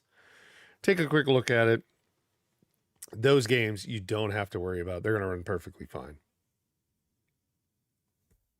They're super small. There is some little like things that you have to do, some tweaks to get it to run full screen because they run in a launcher or a container is what I would call a container app. So you do have to like make some adjustments to make sure that those run correctly. Then for Battlefront, I think Battlefront's only going to run on the Legion Go. Reason being is I don't think that the Steam Deck does support the anti-cheat that is enabled in that one, but it's always nice to try. We can test around with some of the Proton, and then Alone in the Dark runs really well. Funny enough, I didn't think that one would run as well as it does. Okay, so let's see here.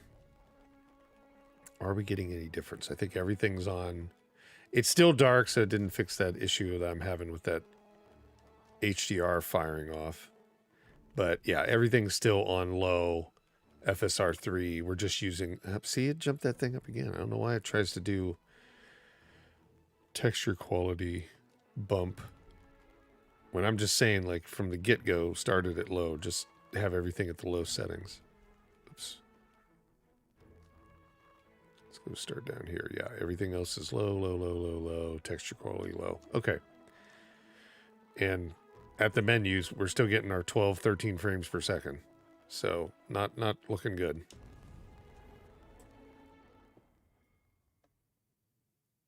And it's just that HDR is driving me nuts. It'd be all right if I wasn't on the stream because I would be able to adjust it. But for some reason, the capture card, the game, and the Steam Deck are all working against me.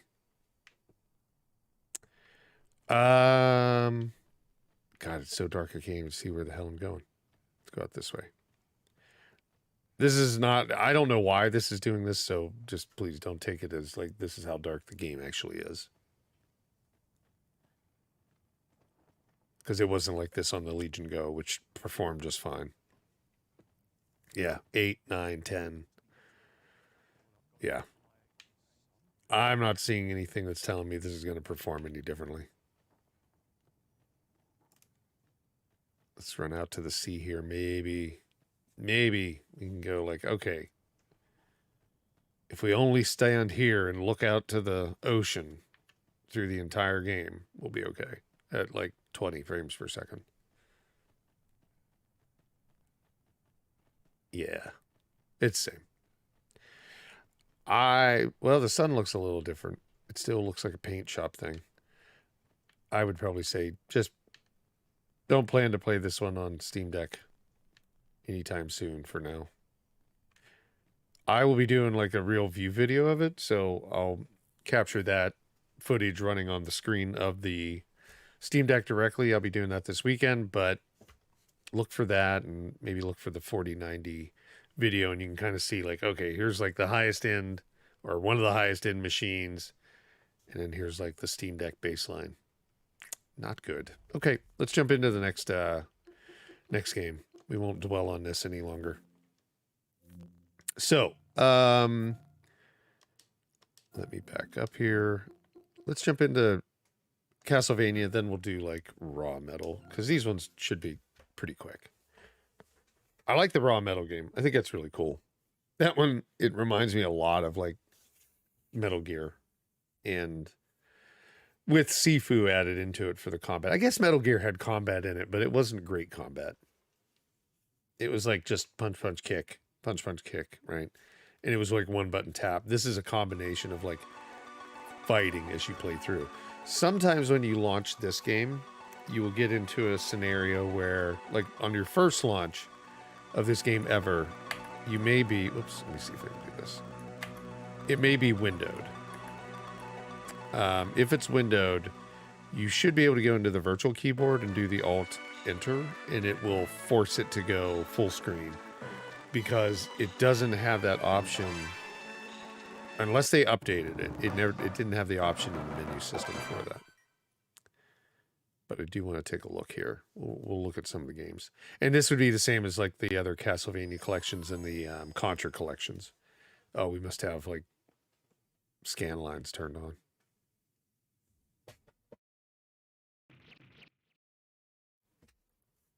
All right, Dracula X. Now, these would have been the GBA, I think, Game Boy Advance versions that they ported over to PC. So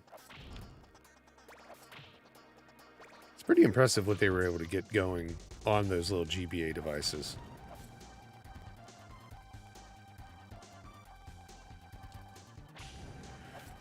So this is like what, Redondo of Blood as well?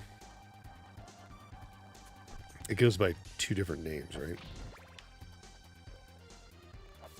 So we can kind of see there's not much here, like in the menu structure or the menu system.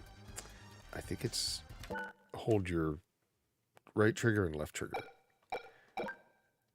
So that's our settings for controller, screen settings. So yeah, this is the thing I was talking about. So for screen settings, you only have like adjustments within the container app. The container app doesn't have its own adjustments. So if it does open like windowed, go into the virtual keyboard, do the Alt Enter, and it'll like force it to go full screen. And at that point, it'll take up the whole screen. Here you can, all you can do is like adjust with either the background with a filter or no filter. Like if we wanted to put it on standard, we can do that without that scan line stuff going on. So there it's like more of what you'd want to see, maybe a cleaned up version. Some people like scan lines, some people don't. Some companies do a good job with scan lines, some do not. This one looks kind of horrendous, but oh yeah. And then you can even, if you want, you can go in. Oops, it is super. Oh, it's the actual left trigger, right trigger. You can adjust the background, so the wallpaper that's in the background. And you can go in and you can just do pixel perfect. So you're exactly what, I guess, the GBA would have been. Or you can do stretch to where it takes up the entire screen so you don't see the background wallpapers. The game in general, I think it runs about 20 bucks. On sale, it's probably a little bit cheaper. Like $12, $10, something like that. If you love Castlevania, these are great games. I like these ones. So let's jump back to the main menu. You do get some other games here. So I'm going to end. You get Dracula X. You get Castlevania Aria of Sorrow, Harmony of Dissonance, and then Circle of the Moon.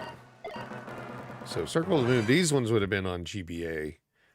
Made for GBA. Redondo of Blood or like Dracula X, that was for the TurboGrafx 16 and other platforms.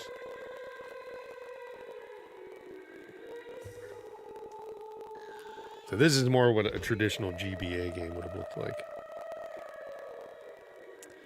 And let's just go with that one. There we go.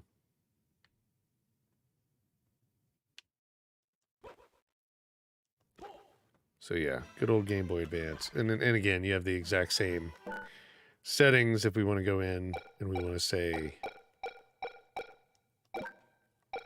let's put it on standard. So it fills more of the screen. Not all of the screen, but more of the screen. It stretches it out a little bit. Oops, wrong button.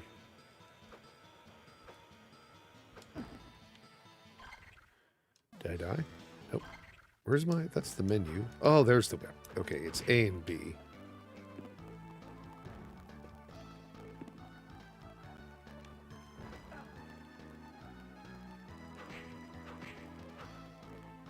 All of these games are pretty good. So, I would not... If you like any Castlevania, even the Castlevania Original Collection has some interesting titles on it as well. Past these snakes. Jeez. Jeez, at least these snakes. Oh, poison worms. Sorry.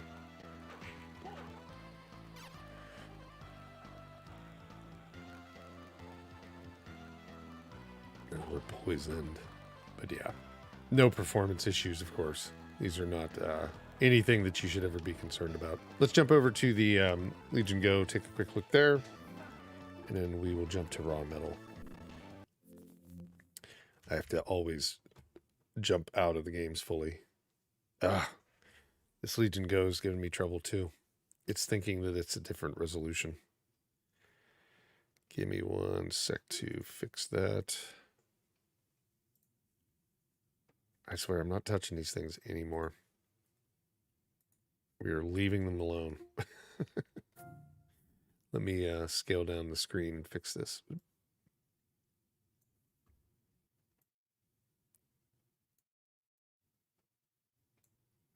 think that's correct, right? I think so. Okay. Oh, nope. We don't want to do that. We just did that. This is the one. And again, being Windows, there's not much you have to do. Nothing special. But you can see here it started in windowed mode, right?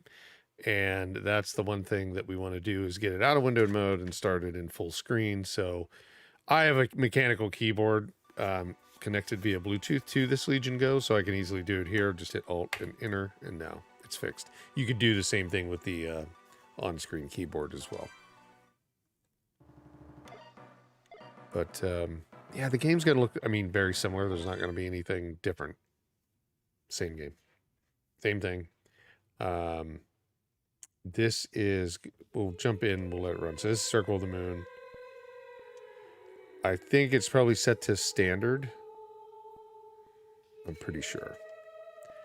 The GBA had a little bit wider screen anyhow, so God, these controllers are not working with this thing now for some reason. What is the deal? Now it is. Now it's not. Oh, it's running its demo. That's what it's doing. Here. I can take control on here.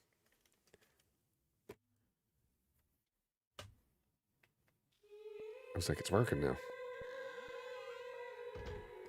So if we hit our triggers, let's just see. We've got, yeah, it's on standard right now. If we went up to full, I mean, again, it's going to stretch it a little bit, but because of the GBA or the Game Boy Advance, it's not horrible because it was already almost a 16:9 kind of screen or a resolution.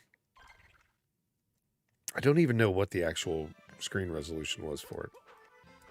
But you can see, I mean, same game, same performance. This, you could probably run it like all the way on,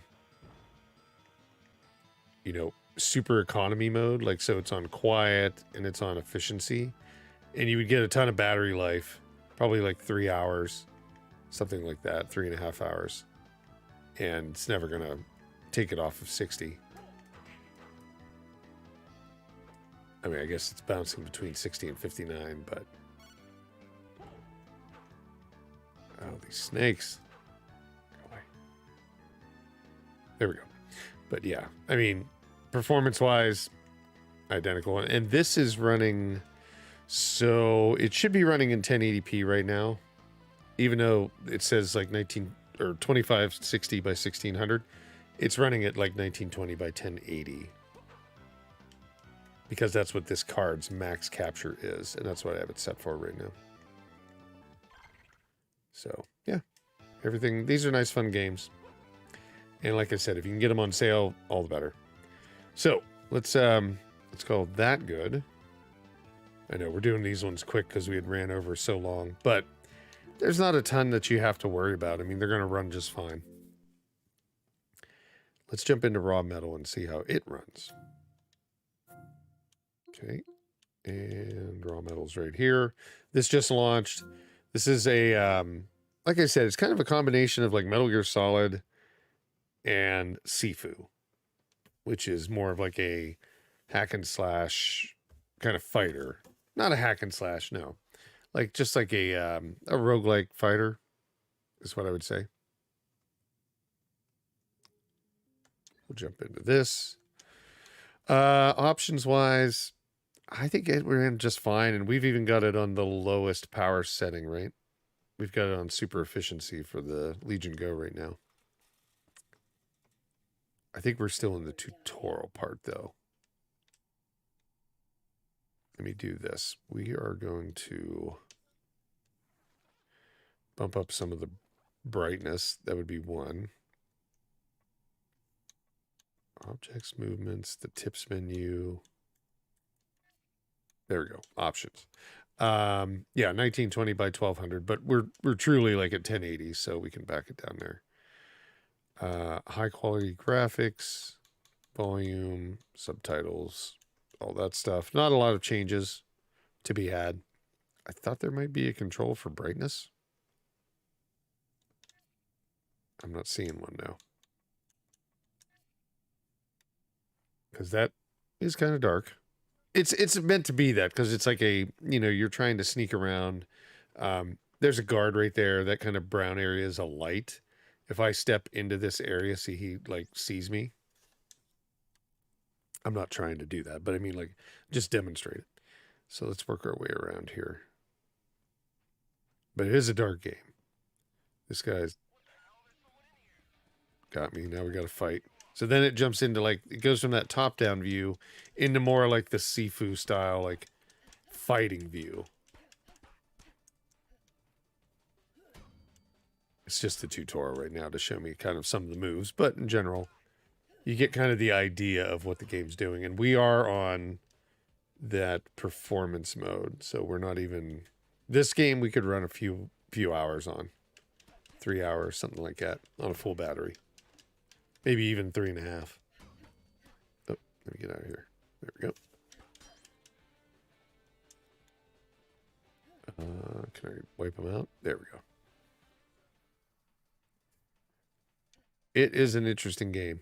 I like the idea. I like the design. I like the fighting that they had in it, kind of thing. Oh, we got to loot the guard first. Where is he? There he is. Okay, I think we're going this way. And now I can use that taser dart. I think on a guard coming up here.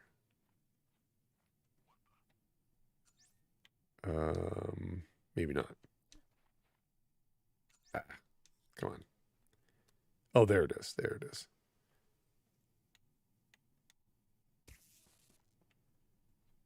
So you can either shoot the dart at the guard, I guess, or you could shoot the light out. I think you have to shoot the light out, but I think you can use the darts on the guards, and then you can sneak up on them.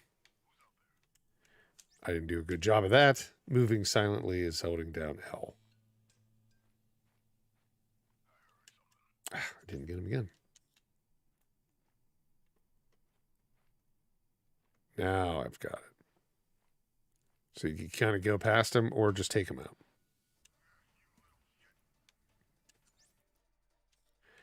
Again, darker game. You have more controls on that. I wish that there was better controls right now, but with the HDR thing doing its wackiness, I'm just going to have to start the streams with that off now. I never knew that even was an effect that we would run into.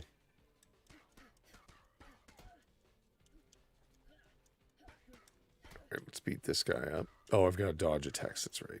I've got to dodge and then do...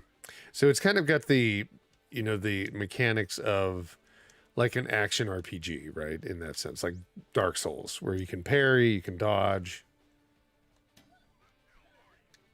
So you got to time it correctly. There's 1, 2, 3. Okay. Launch the guard. You can like, you can have like a creative like fight design, so you can like launch them in the air, kind of like an arcade fighter, and then you can like get tons of like just free hits off of them while they're juggling. But for the tutorial, they kind of go through and show you everything. Juggle a guard, which I'm not doing right now. Hang on. There we go. And send the guard. I think that's... Oh, that's 2 combined.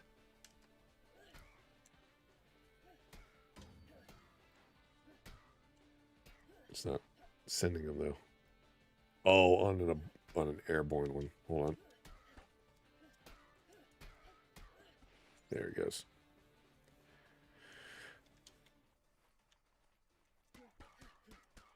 Got a wall splat him. So yeah, it's got like more of the technical fighting components to it, which are very cool. I like the idea of it. Let's go ahead and jump out of here and jump over the Steam Deck and do the rest. Because I don't know if it has my previous save on the Steam Deck. Maybe it didn't sync that. Could be. Let's see. Jumping over to the Steam Deck. There it is. Jump into raw metal. There was nothing extra you had to change. Didn't have to go in and do properties or anything like that. So, oops, sorry. Didn't have to go in and do the compatibility or anything of that nature. Game ran just fine. It's got all the controllers set up for it. So we'll kind of give it a shot here and see what it looks like.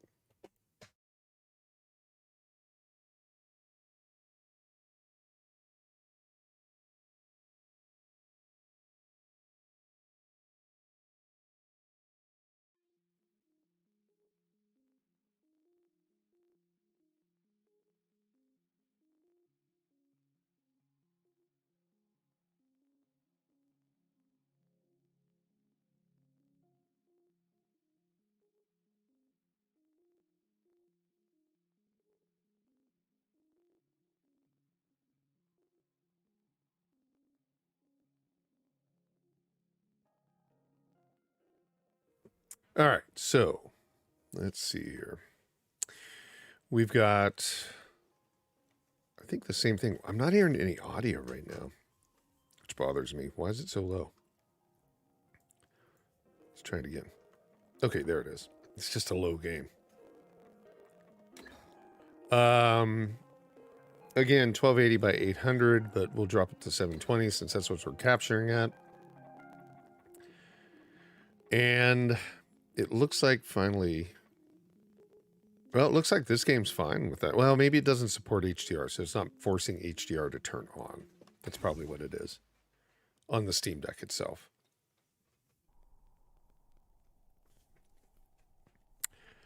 The game runs really well across the board.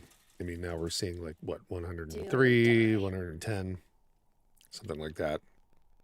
Nope, we did not start with the save that I had, unfortunately. Well, we'll just kind of work our way through it again.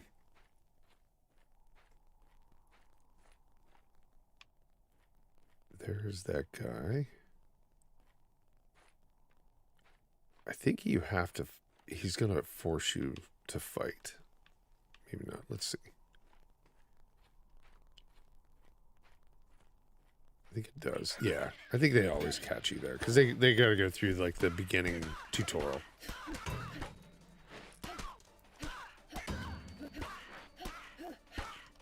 Let's try to juggle. Oh no, we don't have to juggle right now.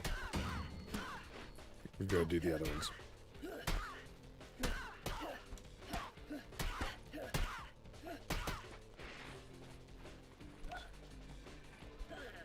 So let's see. What's, oh, just defeat him.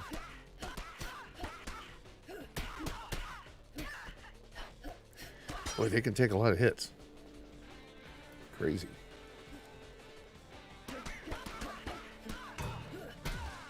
There we go. Loot the body. But yeah, performance-wise, no issues with this one.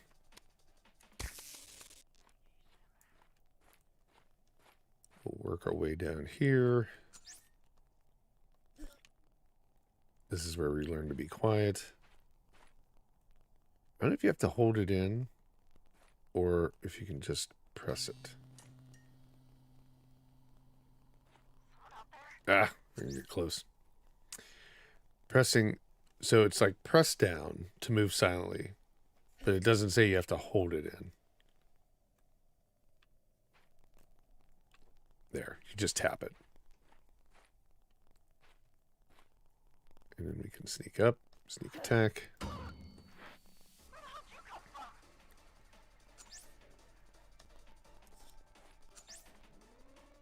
And then we'll just do our dodge stuff. I will have the video, the real view video out this week. We will get this one done as well.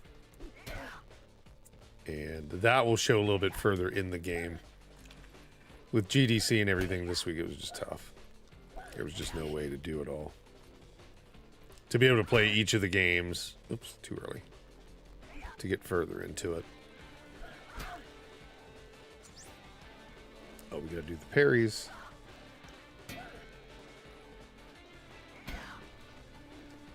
Then we got 11:53. We're catching up. Like I said, we kind of sped through these ones because we spent a lot of time on that Dragon's Dogma issue. come on. Give it to me. Timing. There we go. Now I gotta learn to juggle.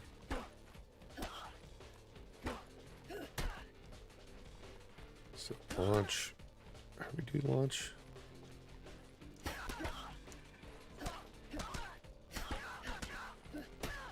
Do we have to be red? No. I don't think so. So hold X and Y, or X or Y. Maybe that's it. Nope. There we go. For some reason, it just wasn't like, I wasn't able to get it to go together. Okay, let's flip them. Come on. Flip them. I don't know why I can't get it to do it. It's just not, I think it might be missing this 8-bit do controller, as we were talking about like last week. It was making like if you were in a menu system, it would like jump double when you would press down instead of just going line by line. And I think maybe that's happening here. It's something going on with it.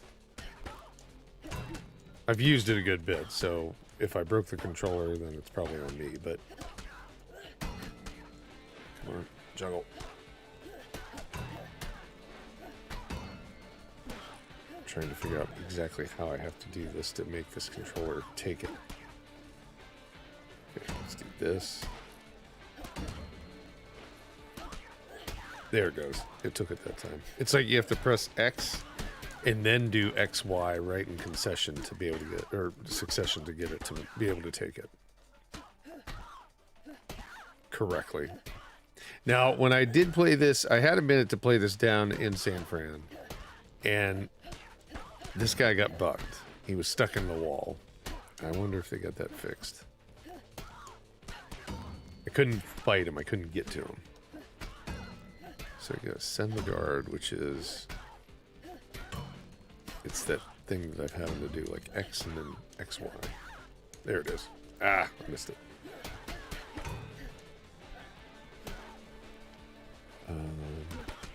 XXPLA. Come on. There it is. Oh, but he landed on the thing. Get over here. Fool.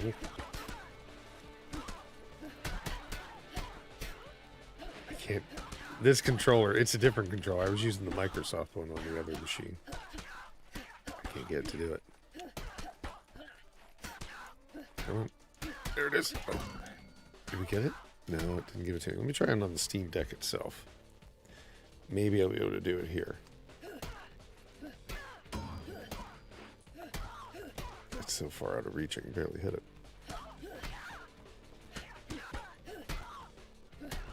Oh, missed it. I had it, though. This one's actually registering it. Just gotta be able to hit them.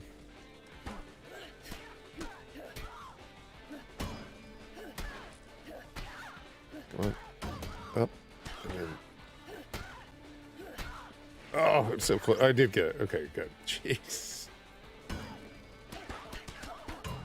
Oh, now it's a wall splat. Okay.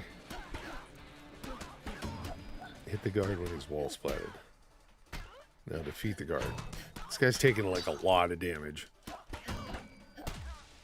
There you go. Okay.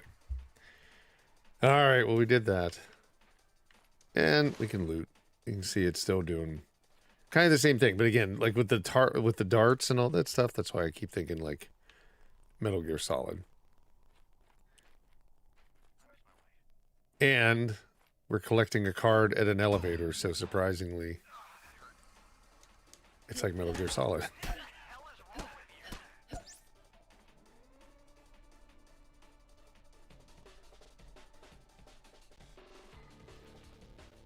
Okay, sorry, had a cough.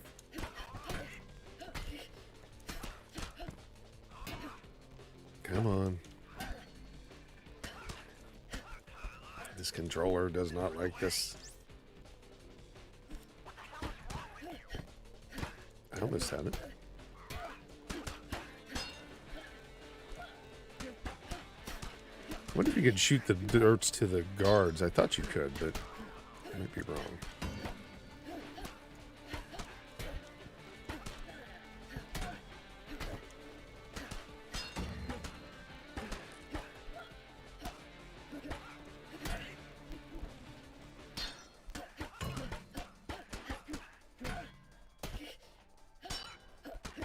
How much damage can these guys take?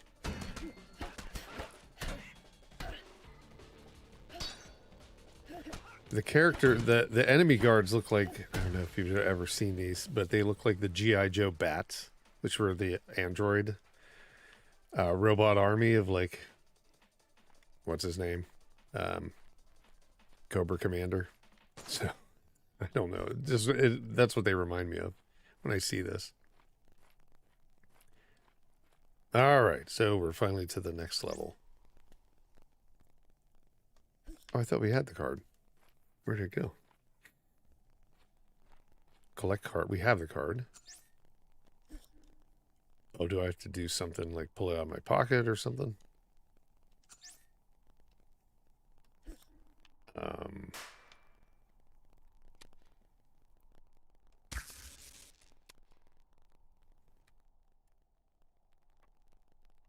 Oh, is it down here? Nope. Did I not grab it? Oh, there it is. I thought it like had it like collect the access card. It already had it checked. It just because I didn't have it picked up. Okay. So that is raw metal. There'll be another video for it coming out this week. I'll get further into the game. Be able to show a little bit more of what it looks like. But it looks very similar to this as far as I understand it. Right? It's a lot of like shade, a lot of like shadows, a lot of areas to hide in as you work your way through, find more enemies, go further down. That's how it works. Okay. Let's get out of here. And let's go see if we can jump into Battlefield. Now, Battlefield has an issue with the launcher on EA, just to start off with on here. So let's see if we can even get it to go through that.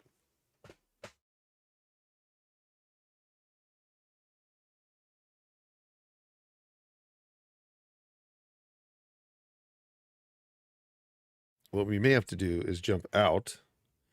And here's one way to handle these types of scenarios. So let's see. See if we can exit the game. This is why I had to like shut it down earlier before I even started the stream. And let's go to the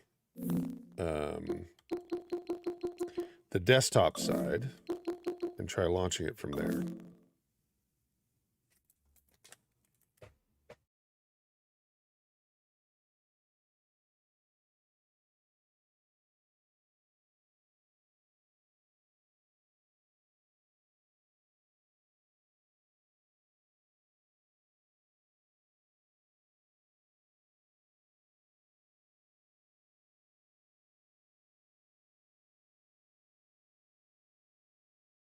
Now, I'm using a mouse to be able to try to do this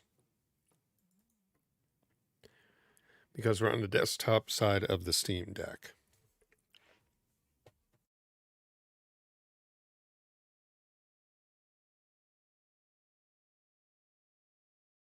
And we'll see if we can't work our way through the launcher.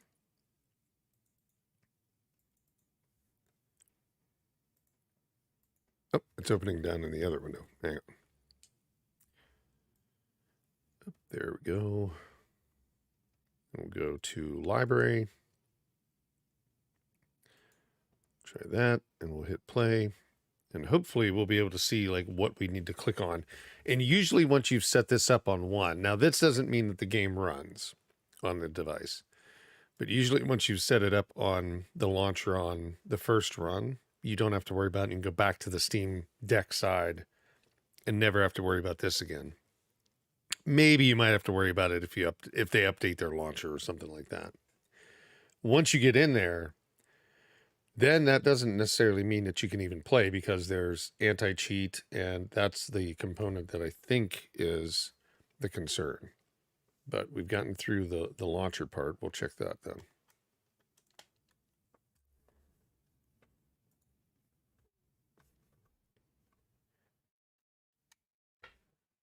Okay. Is it even gonna run for us? Or start up? It will definitely do it on the Legion Go. It's trying.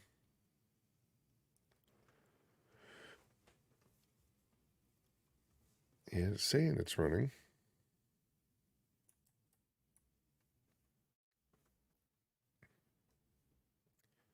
Is it in the background? Nope, there it goes. It's just taking a while.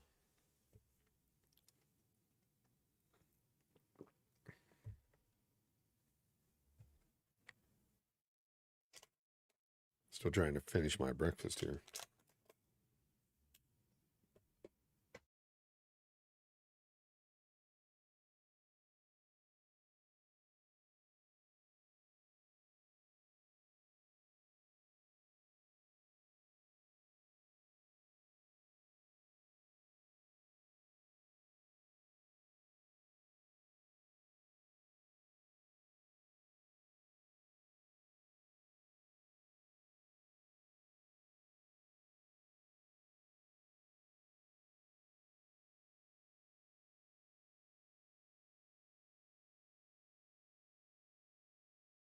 Well, we've gotten somewhere with it.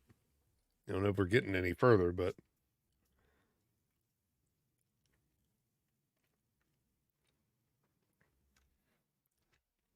once we see it load in, we'll close out, and then we'll go back into the Steam menu, like the Steam Deck menu, like the gaming side, and we'll see if we can start it from there.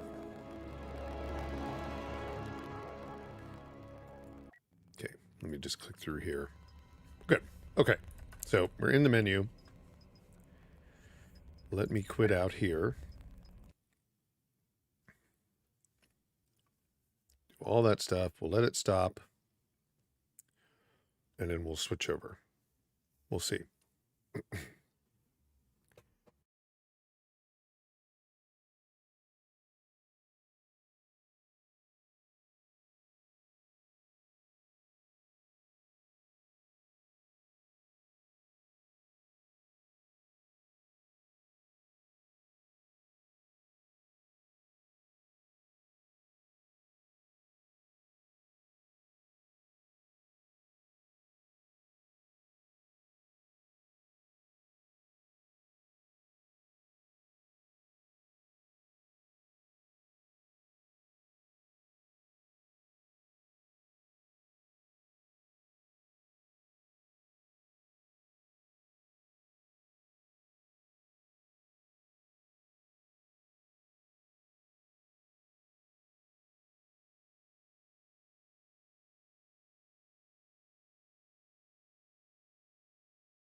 Sorry, I was muted.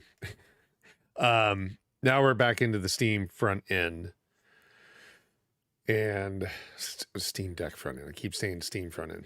Steam Deck front end.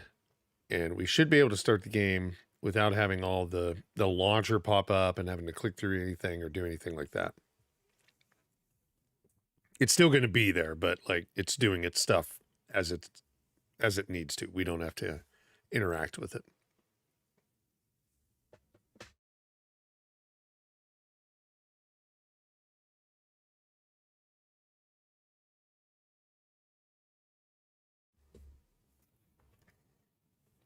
Okay. Hopefully. If it gets stuck, sometimes you have to hit the Steam button and like make sure that it's still focused on like the game itself. I think it is. Yep, there it is. So we're at least into this again. And now we have our controller engaged. So let's see if we can play one match. I don't think we will be able to. I think the anti-cheat's going to stop it from playing. The other bad thing about like my setup is trying to stream over Starlink and then try to do a online game can be difficult and it can cause problems. That's where the last show ran into issues. Well, copyright claim there. Okay, let's move forward. Okay. Do we even have controller support here? Well, we got mouse support right now. See if we can't go in and enable controller support. Or is it all mouse support? Okay, there's controller.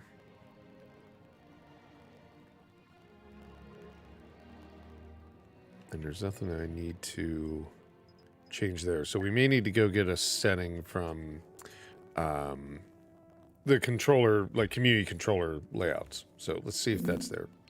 So we can jump into our menu, go into controller settings, and then let's see what others have made. Community layouts.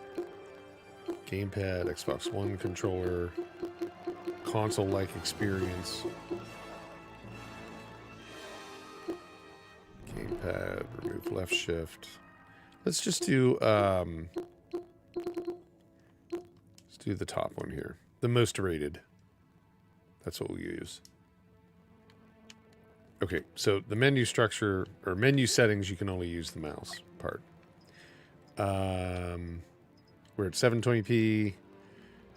High dynamic range is on. I'm not going to mess with it. We're going to leave it be. If it's too dark, I apologize. I don't want to get us caught up in any issues. Resolution scale, we're at 100, so we'll leave it there. It is an older game, so we can probably be all right. And then we're just going to leave it on auto. Actually, yeah. Let's move it to... Let's move it to high. Go back. Yes. Keep those. And then let's just see if we can... We haven't connected yet. Co-op mission, single player. We might be able to play the single player side.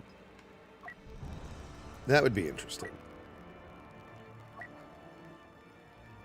But we may not be able to play online because it's saying... Because it does have an anti-cheat as far as I know. And it might not be compatible with the Steam Deck.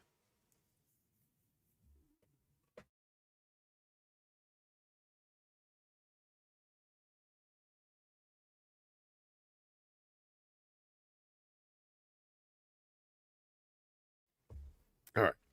Come on, load up. Oh, it froze. Maybe we won't even be able to get that far. Doesn't look like it. It froze the whole Steam Deck up. So, yep. Not going to be able to play it on Steam Deck, unfortunately. So I will deal with that. Let's jump over to the Legion Go, where we can play it. It looked like it was going to perform well. Given that it's an older game, it probably would have. Okay. Do not buy that for the Steam Deck.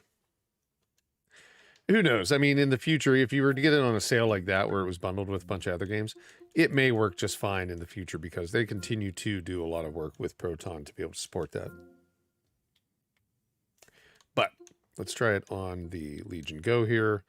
Probably going to see the very same kind of experience on the first run. It's going to be like, hey, the launcher's got to start up. There's got to be some stuff done. You're going to have to do some juggling with the focus of Windows. Once the EA launcher's done, then you'll be able to go in and play. That's my expectation here, but it didn't even fire up there.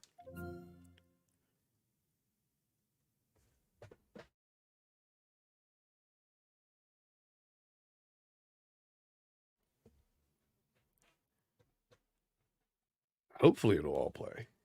I would not understand why it couldn't play on Windows.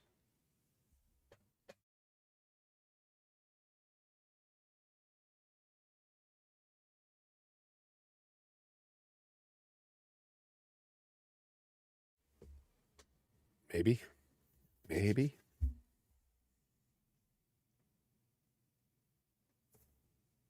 It's so quiet. I guess I should have background music. I don't know. I don't like to have background music, though. Oh, my mouse is unplugged. I have a mouse that does, like, Bluetooth, 2.4 gigahertz, and it can be wired. And I have, like, it set up to run, like, the Legion Go on Bluetooth. The 2.4 is for the Steam Deck, and then the wired's for the computer.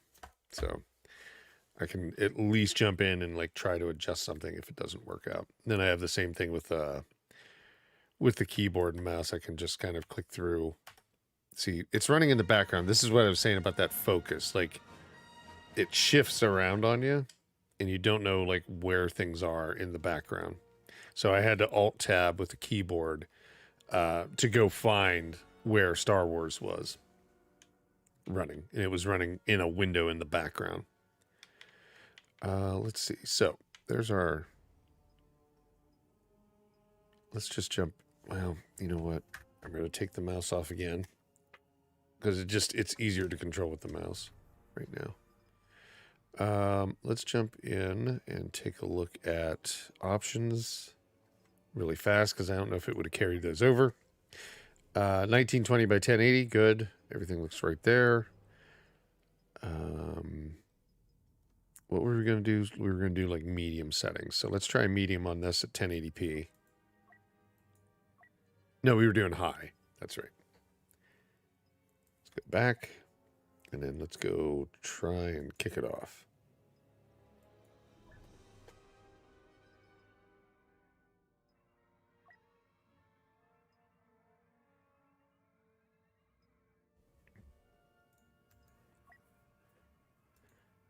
Can we start a match? Come on. Or just a game. That's what I'm just trying to see. Of course it should start. It's Windows.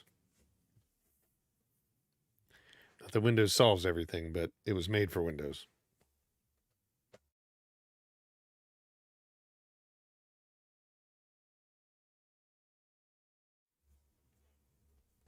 And then the final game right after this, we're going to take a look at. We're going about, honestly, probably over about 30 minutes from the normal show, but we're going to show a little bit of like Alone in the Dark as well. Hey, look, it started. Well, it started with this. I've seen it all before. We can just move into the fighting. Oh, it's really quiet. Oh, my mouse is unplugged. An ID-10 tactical droid. You were way more advanced than the ID-9. Slicing into you is not going to be easy. Might I suggest a less invasive procedure? Turn it up just a little bit. Droid's access code. Okay, come on. Might I suggest finding the access code? Oh, sorry. I'm hitting a button here that it was just delayed. Until then, the only way to access this droid's data is to pry the memory core out of its shell. Analysis shows this ID-10 has been modified with an electroshock prop. Which can't do anything if the droid is deactivated. Until it hears the access code, this ID... And there's no way to bypass it. Might I Please, suggest... just let me work in peace. Understood. I shall remain silent until you... Droid shock. Press 3 to use the shock. I thought it was keyboard. I thought it was mouse, not just keyboard.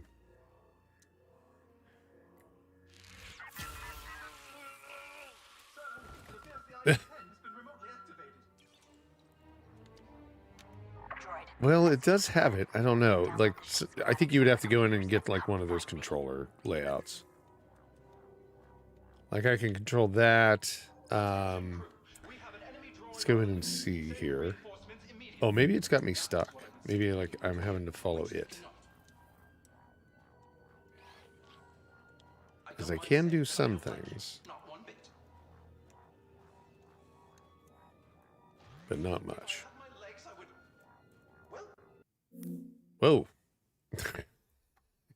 It like jumped into something different. There we go. Okay, I'm going to play it with mouse and keyboard. This game is not really good. Okay. It does work with mouse and keyboard. I would say you would be able to play it on the Legion Go with like that layout where you use it for like first-person shooters. It might be possible. Performance-wise, it's not running great. So let's go in and make an adjustment here. We're going to go to options, go to video, and we'll drop that down to medium. Kind of shocked that it's not running that great. So that's not really much of an improvement. Let's see. Let's just do, we'll leave it on medium and we'll bump this down, the resolution scale down to about 75, 76. That's fine.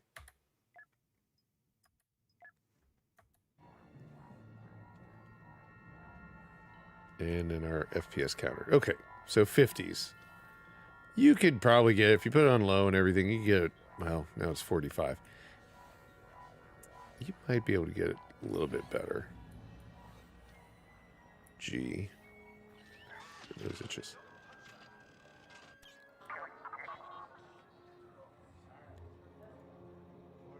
Okay. Oh, we gotta find the door or something.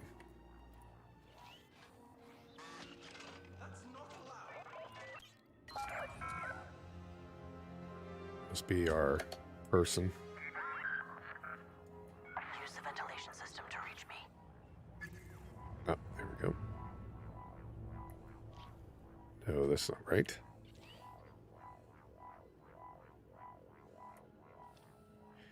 Yeah, now we're at 93 FPS when we got, like, barely anything in front of us. So I think it's going to probably float around a little bit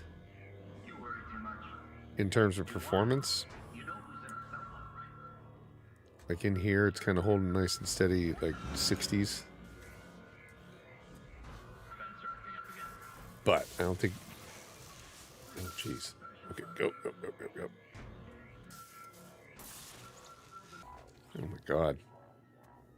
Okay, robot. Go up. Go up. Oh, the space bar gives you, like, elevation. Don't have security clearance. You'll have to slice open doors. Okay, let me do that. G.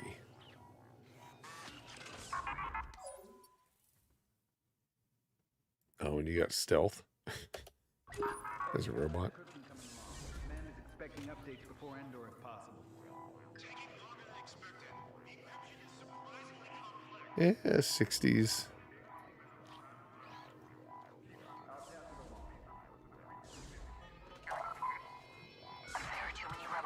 Oh no, they're shooting. Wow. It's not a great experience because, again, the controller is a little bit of a funky thing for it. I would probably say, and I don't know if we can get into here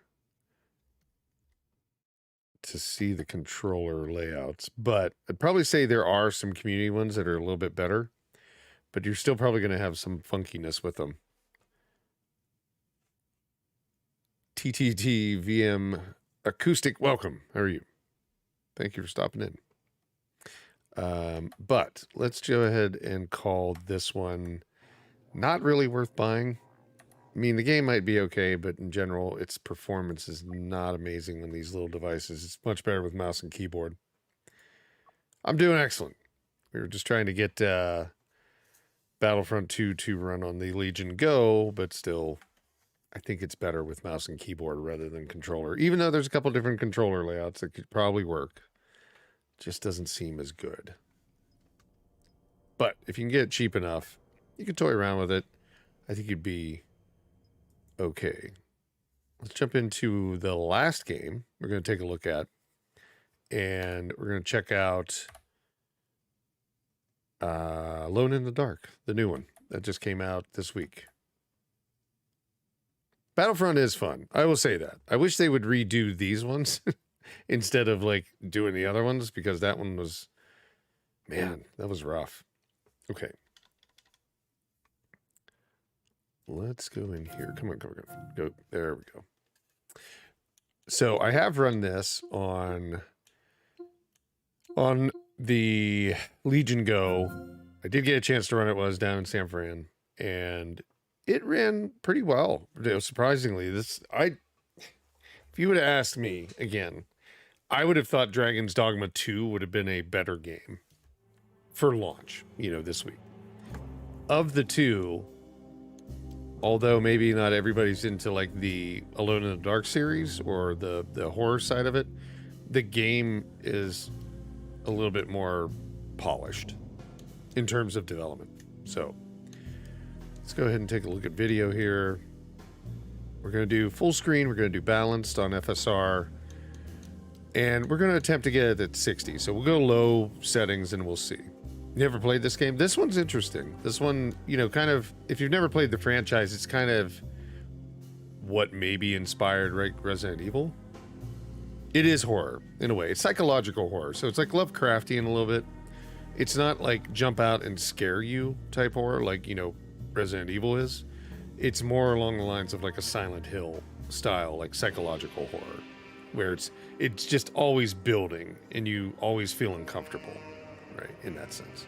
That's exactly like, although like Alone in the Dark may have inspired Resident Evil in a way, Resident Evil obviously surpassed like what Alone in the Dark tried to do years ago, because they were all tank controls and all that stuff. So we'll just go with low settings. Let's start there. We'll get a baseline and we'll move up. But we are at 1080p on this, on the Legion Go. So let's go ahead and take a look at that. So then we can jump over to the Steam Deck right after this one. So this is kind of early on in the game. Edward rolls in. Edward Carnaby's the what's the way to say it?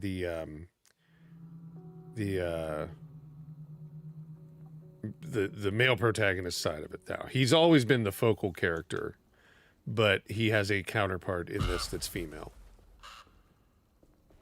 But yeah, you can see, I mean, with this, we're getting into the 60s on this game. Now, this is the actor, if anybody hasn't followed it, this is the actor from, what is it?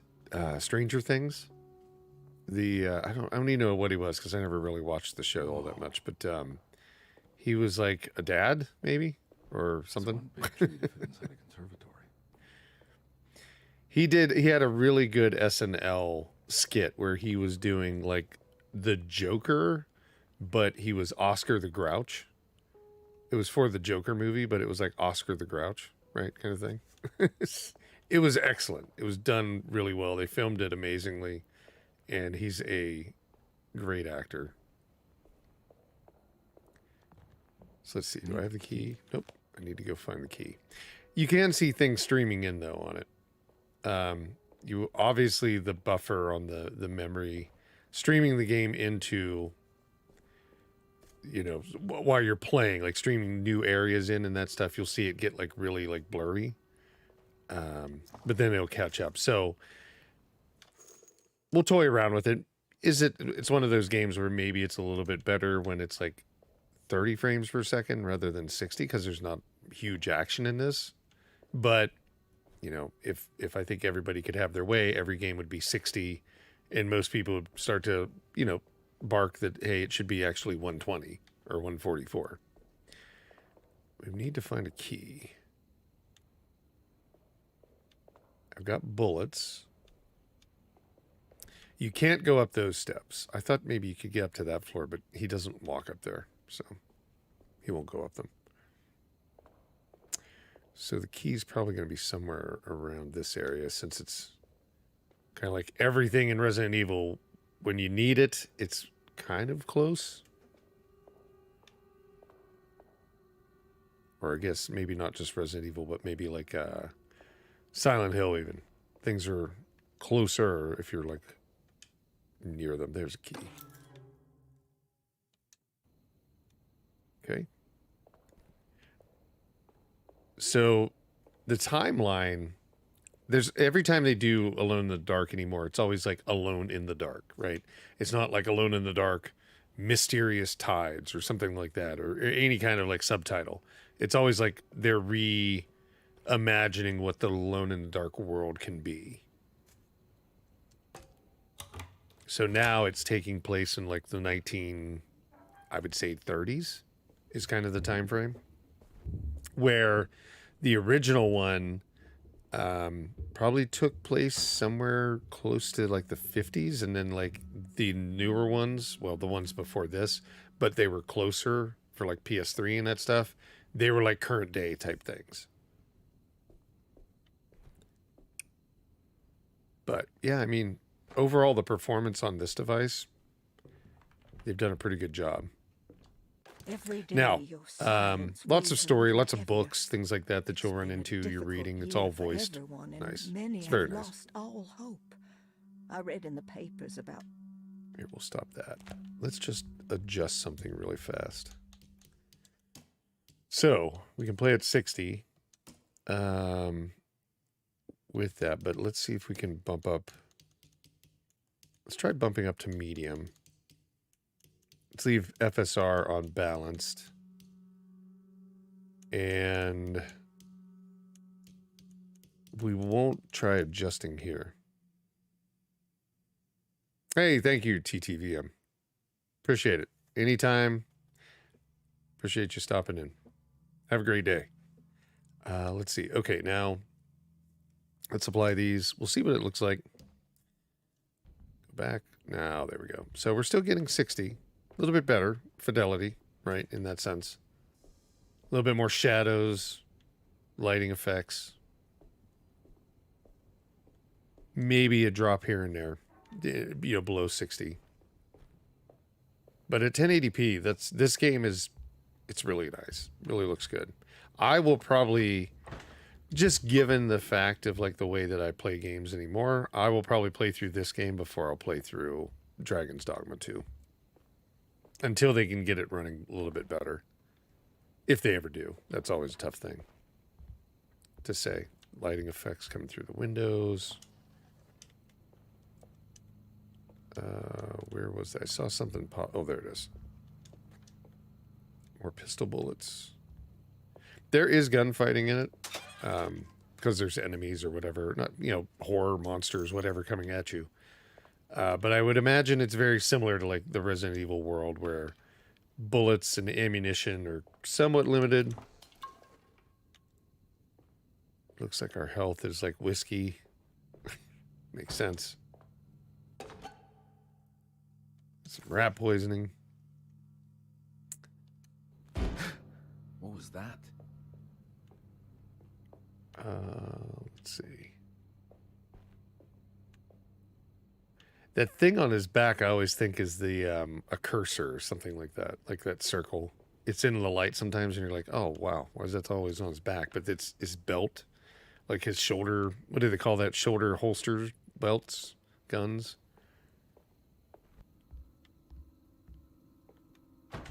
Okay, yeah, still in the 50s. Let's do. It's getting kind of dark. So he does have a flashlight. So you got this like really bright, like light blue, white, bluish white light. So, I mean, he can obviously see in darker areas. So it's going to get in alone in the dark. You would think, okay, it's going to get darker here and there. It's going to be like drawn by like how dark it can be and more of the horror that comes with that. That would be my guess.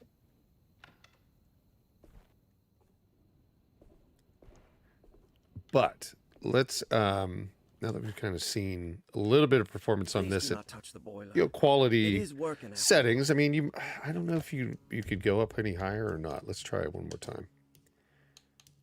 Let's go into display or video and then go, I don't know, let's throw it up on high and see what it does.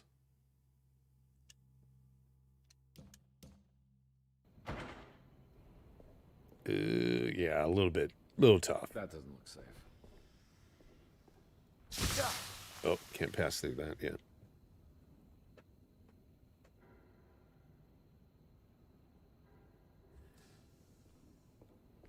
But it's still running in the 50s. It did like a little kind of, yeah, like right there. It's doing something weird. Like it's dropping like from 60 down to 30. And it goes right back up to like 50s and 60s.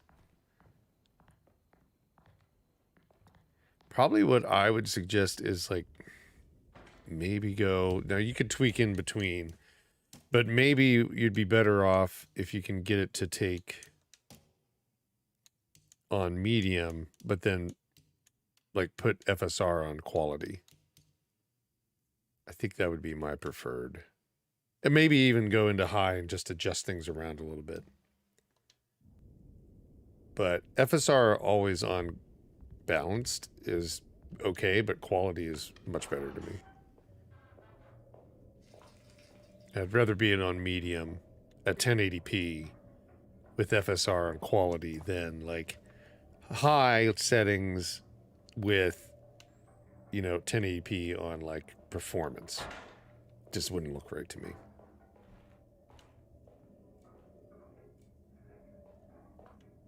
Because you get like artifacts around like the hat and hair and stuff like that that just really don't look very nice if you use FSR too much. Let's go ahead and jump over to the Steam Deck, and then we will call it good for this show, because we already ran over well over time. And that was my fault trying to get the things running. I think it was just in general with like the business week of travel and everything just made it, come on, get me out of here. Just made it tough to like be able to do everything for the show. Although I was able to get it running so that we had a show.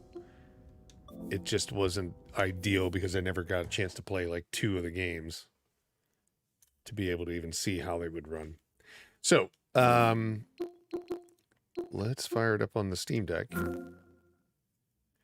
Now, we're just going to try to run it without any kind of extra settings or any kind of compatibility. So it's like basically just going to determine what it needs.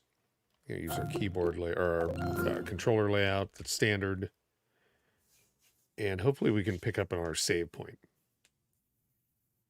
and be able just to start from there and, you know, get a few minutes on it just to kind of see what it looks like. But yeah, out of all the games this week, I would say that this one was the biggest surprise because it actually shocked me that it ran better and seemed to be a good looking solid game release rather than Dragon's Dogma 2, which should have been, in my mind, much better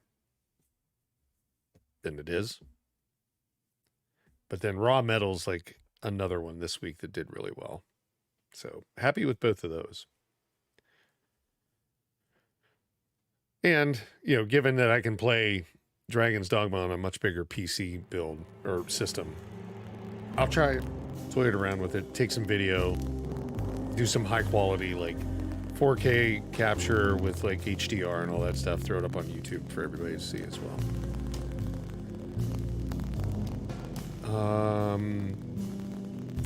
So these are our settings from, well, not the Epic side. Let's move that down to high. Let's give the Steam Deck a fair shake, and then we'll move this to balanced. We're going to be on 720p. Yeah, everything's set to medium. We'll see how this runs off its first run here. And then display. I don't think there's anything we have to change in there. I guess we could bounce up the brightness a little bit. Motion blur. I'm not a big fan of motion blur, so I'm just going to kill that. And the rest of it we'll leave alone. So yeah, let's see if we can continue from where we left off and see what we get. If we can get 60 frames per second on this, which I think we could, at medium, I'm pretty happy with it.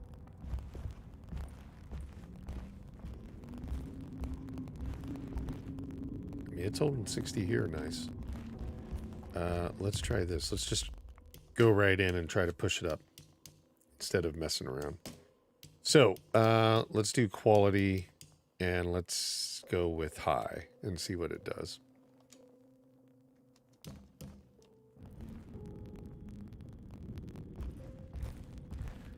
Still holding 60. I need the key. Another key. That's all we're doing is find. I found, to get to this point, I've had to find 3 keys. Another key. I need the key. All keys. All keys all the time.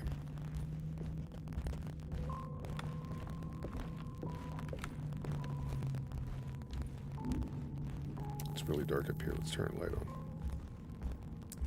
See, that's funny. I didn't, when I recorded the footage, I didn't have all my gear and like lighting set and all that stuff down in the hotel in San Francisco. So I just used like a pillowcase, put it on the desk. I had like a really, it's not cheap, but I mean, it's not like a special kind of like mount, but it's like a telescopic like selfie stick that, you know, can stand up, and then I have these special attachments for the back of the iPhone that I record with. It like clips into there, and you like lock it in. So I was giving it a try, like recording it, and I was looking at the footage, and I'm like, boy, that looks really blue. And I thought, well, maybe it's the lighting, because I was just using like a lamp, not like special like white lights and stuff. But I kind of figured like, okay, I'll put it out. So I like adjusted the color tone a little bit on the video just to kind of make it look like what I was seeing on the screen. And I guess it is like a little bit like lightish blue. I was thinking it was my eyes that were off or something because it just didn't look right. But it is like bluer.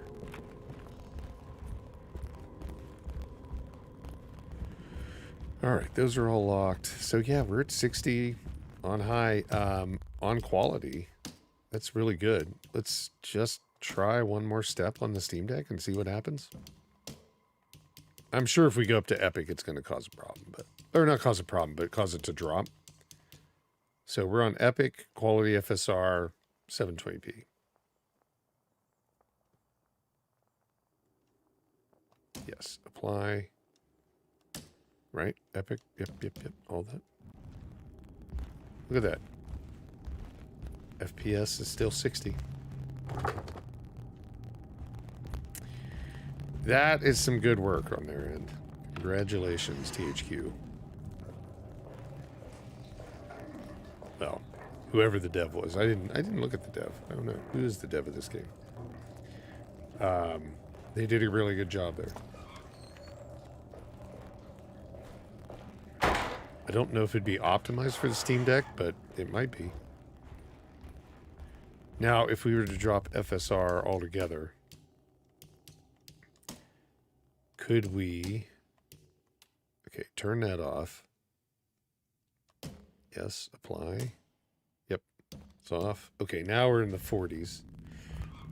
It does look clear. I mean, especially on the screen of the Steam Deck, I'm pretty sure this is going to look really sharp. Okay, more drinks, more books.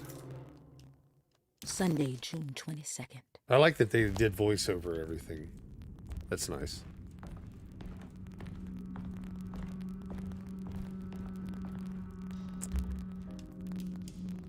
Yeah, but look at that. I mean, that's in the 40s. That's fantastic. Yeah, they did a really good job. If you just put FSR on quality, you can have it on Epic and just run this game at the best graphical settings. If we leave FSR off and jump it to medium, drop it to high, let's see what that does. It's 50s. Yeah. Fantastic.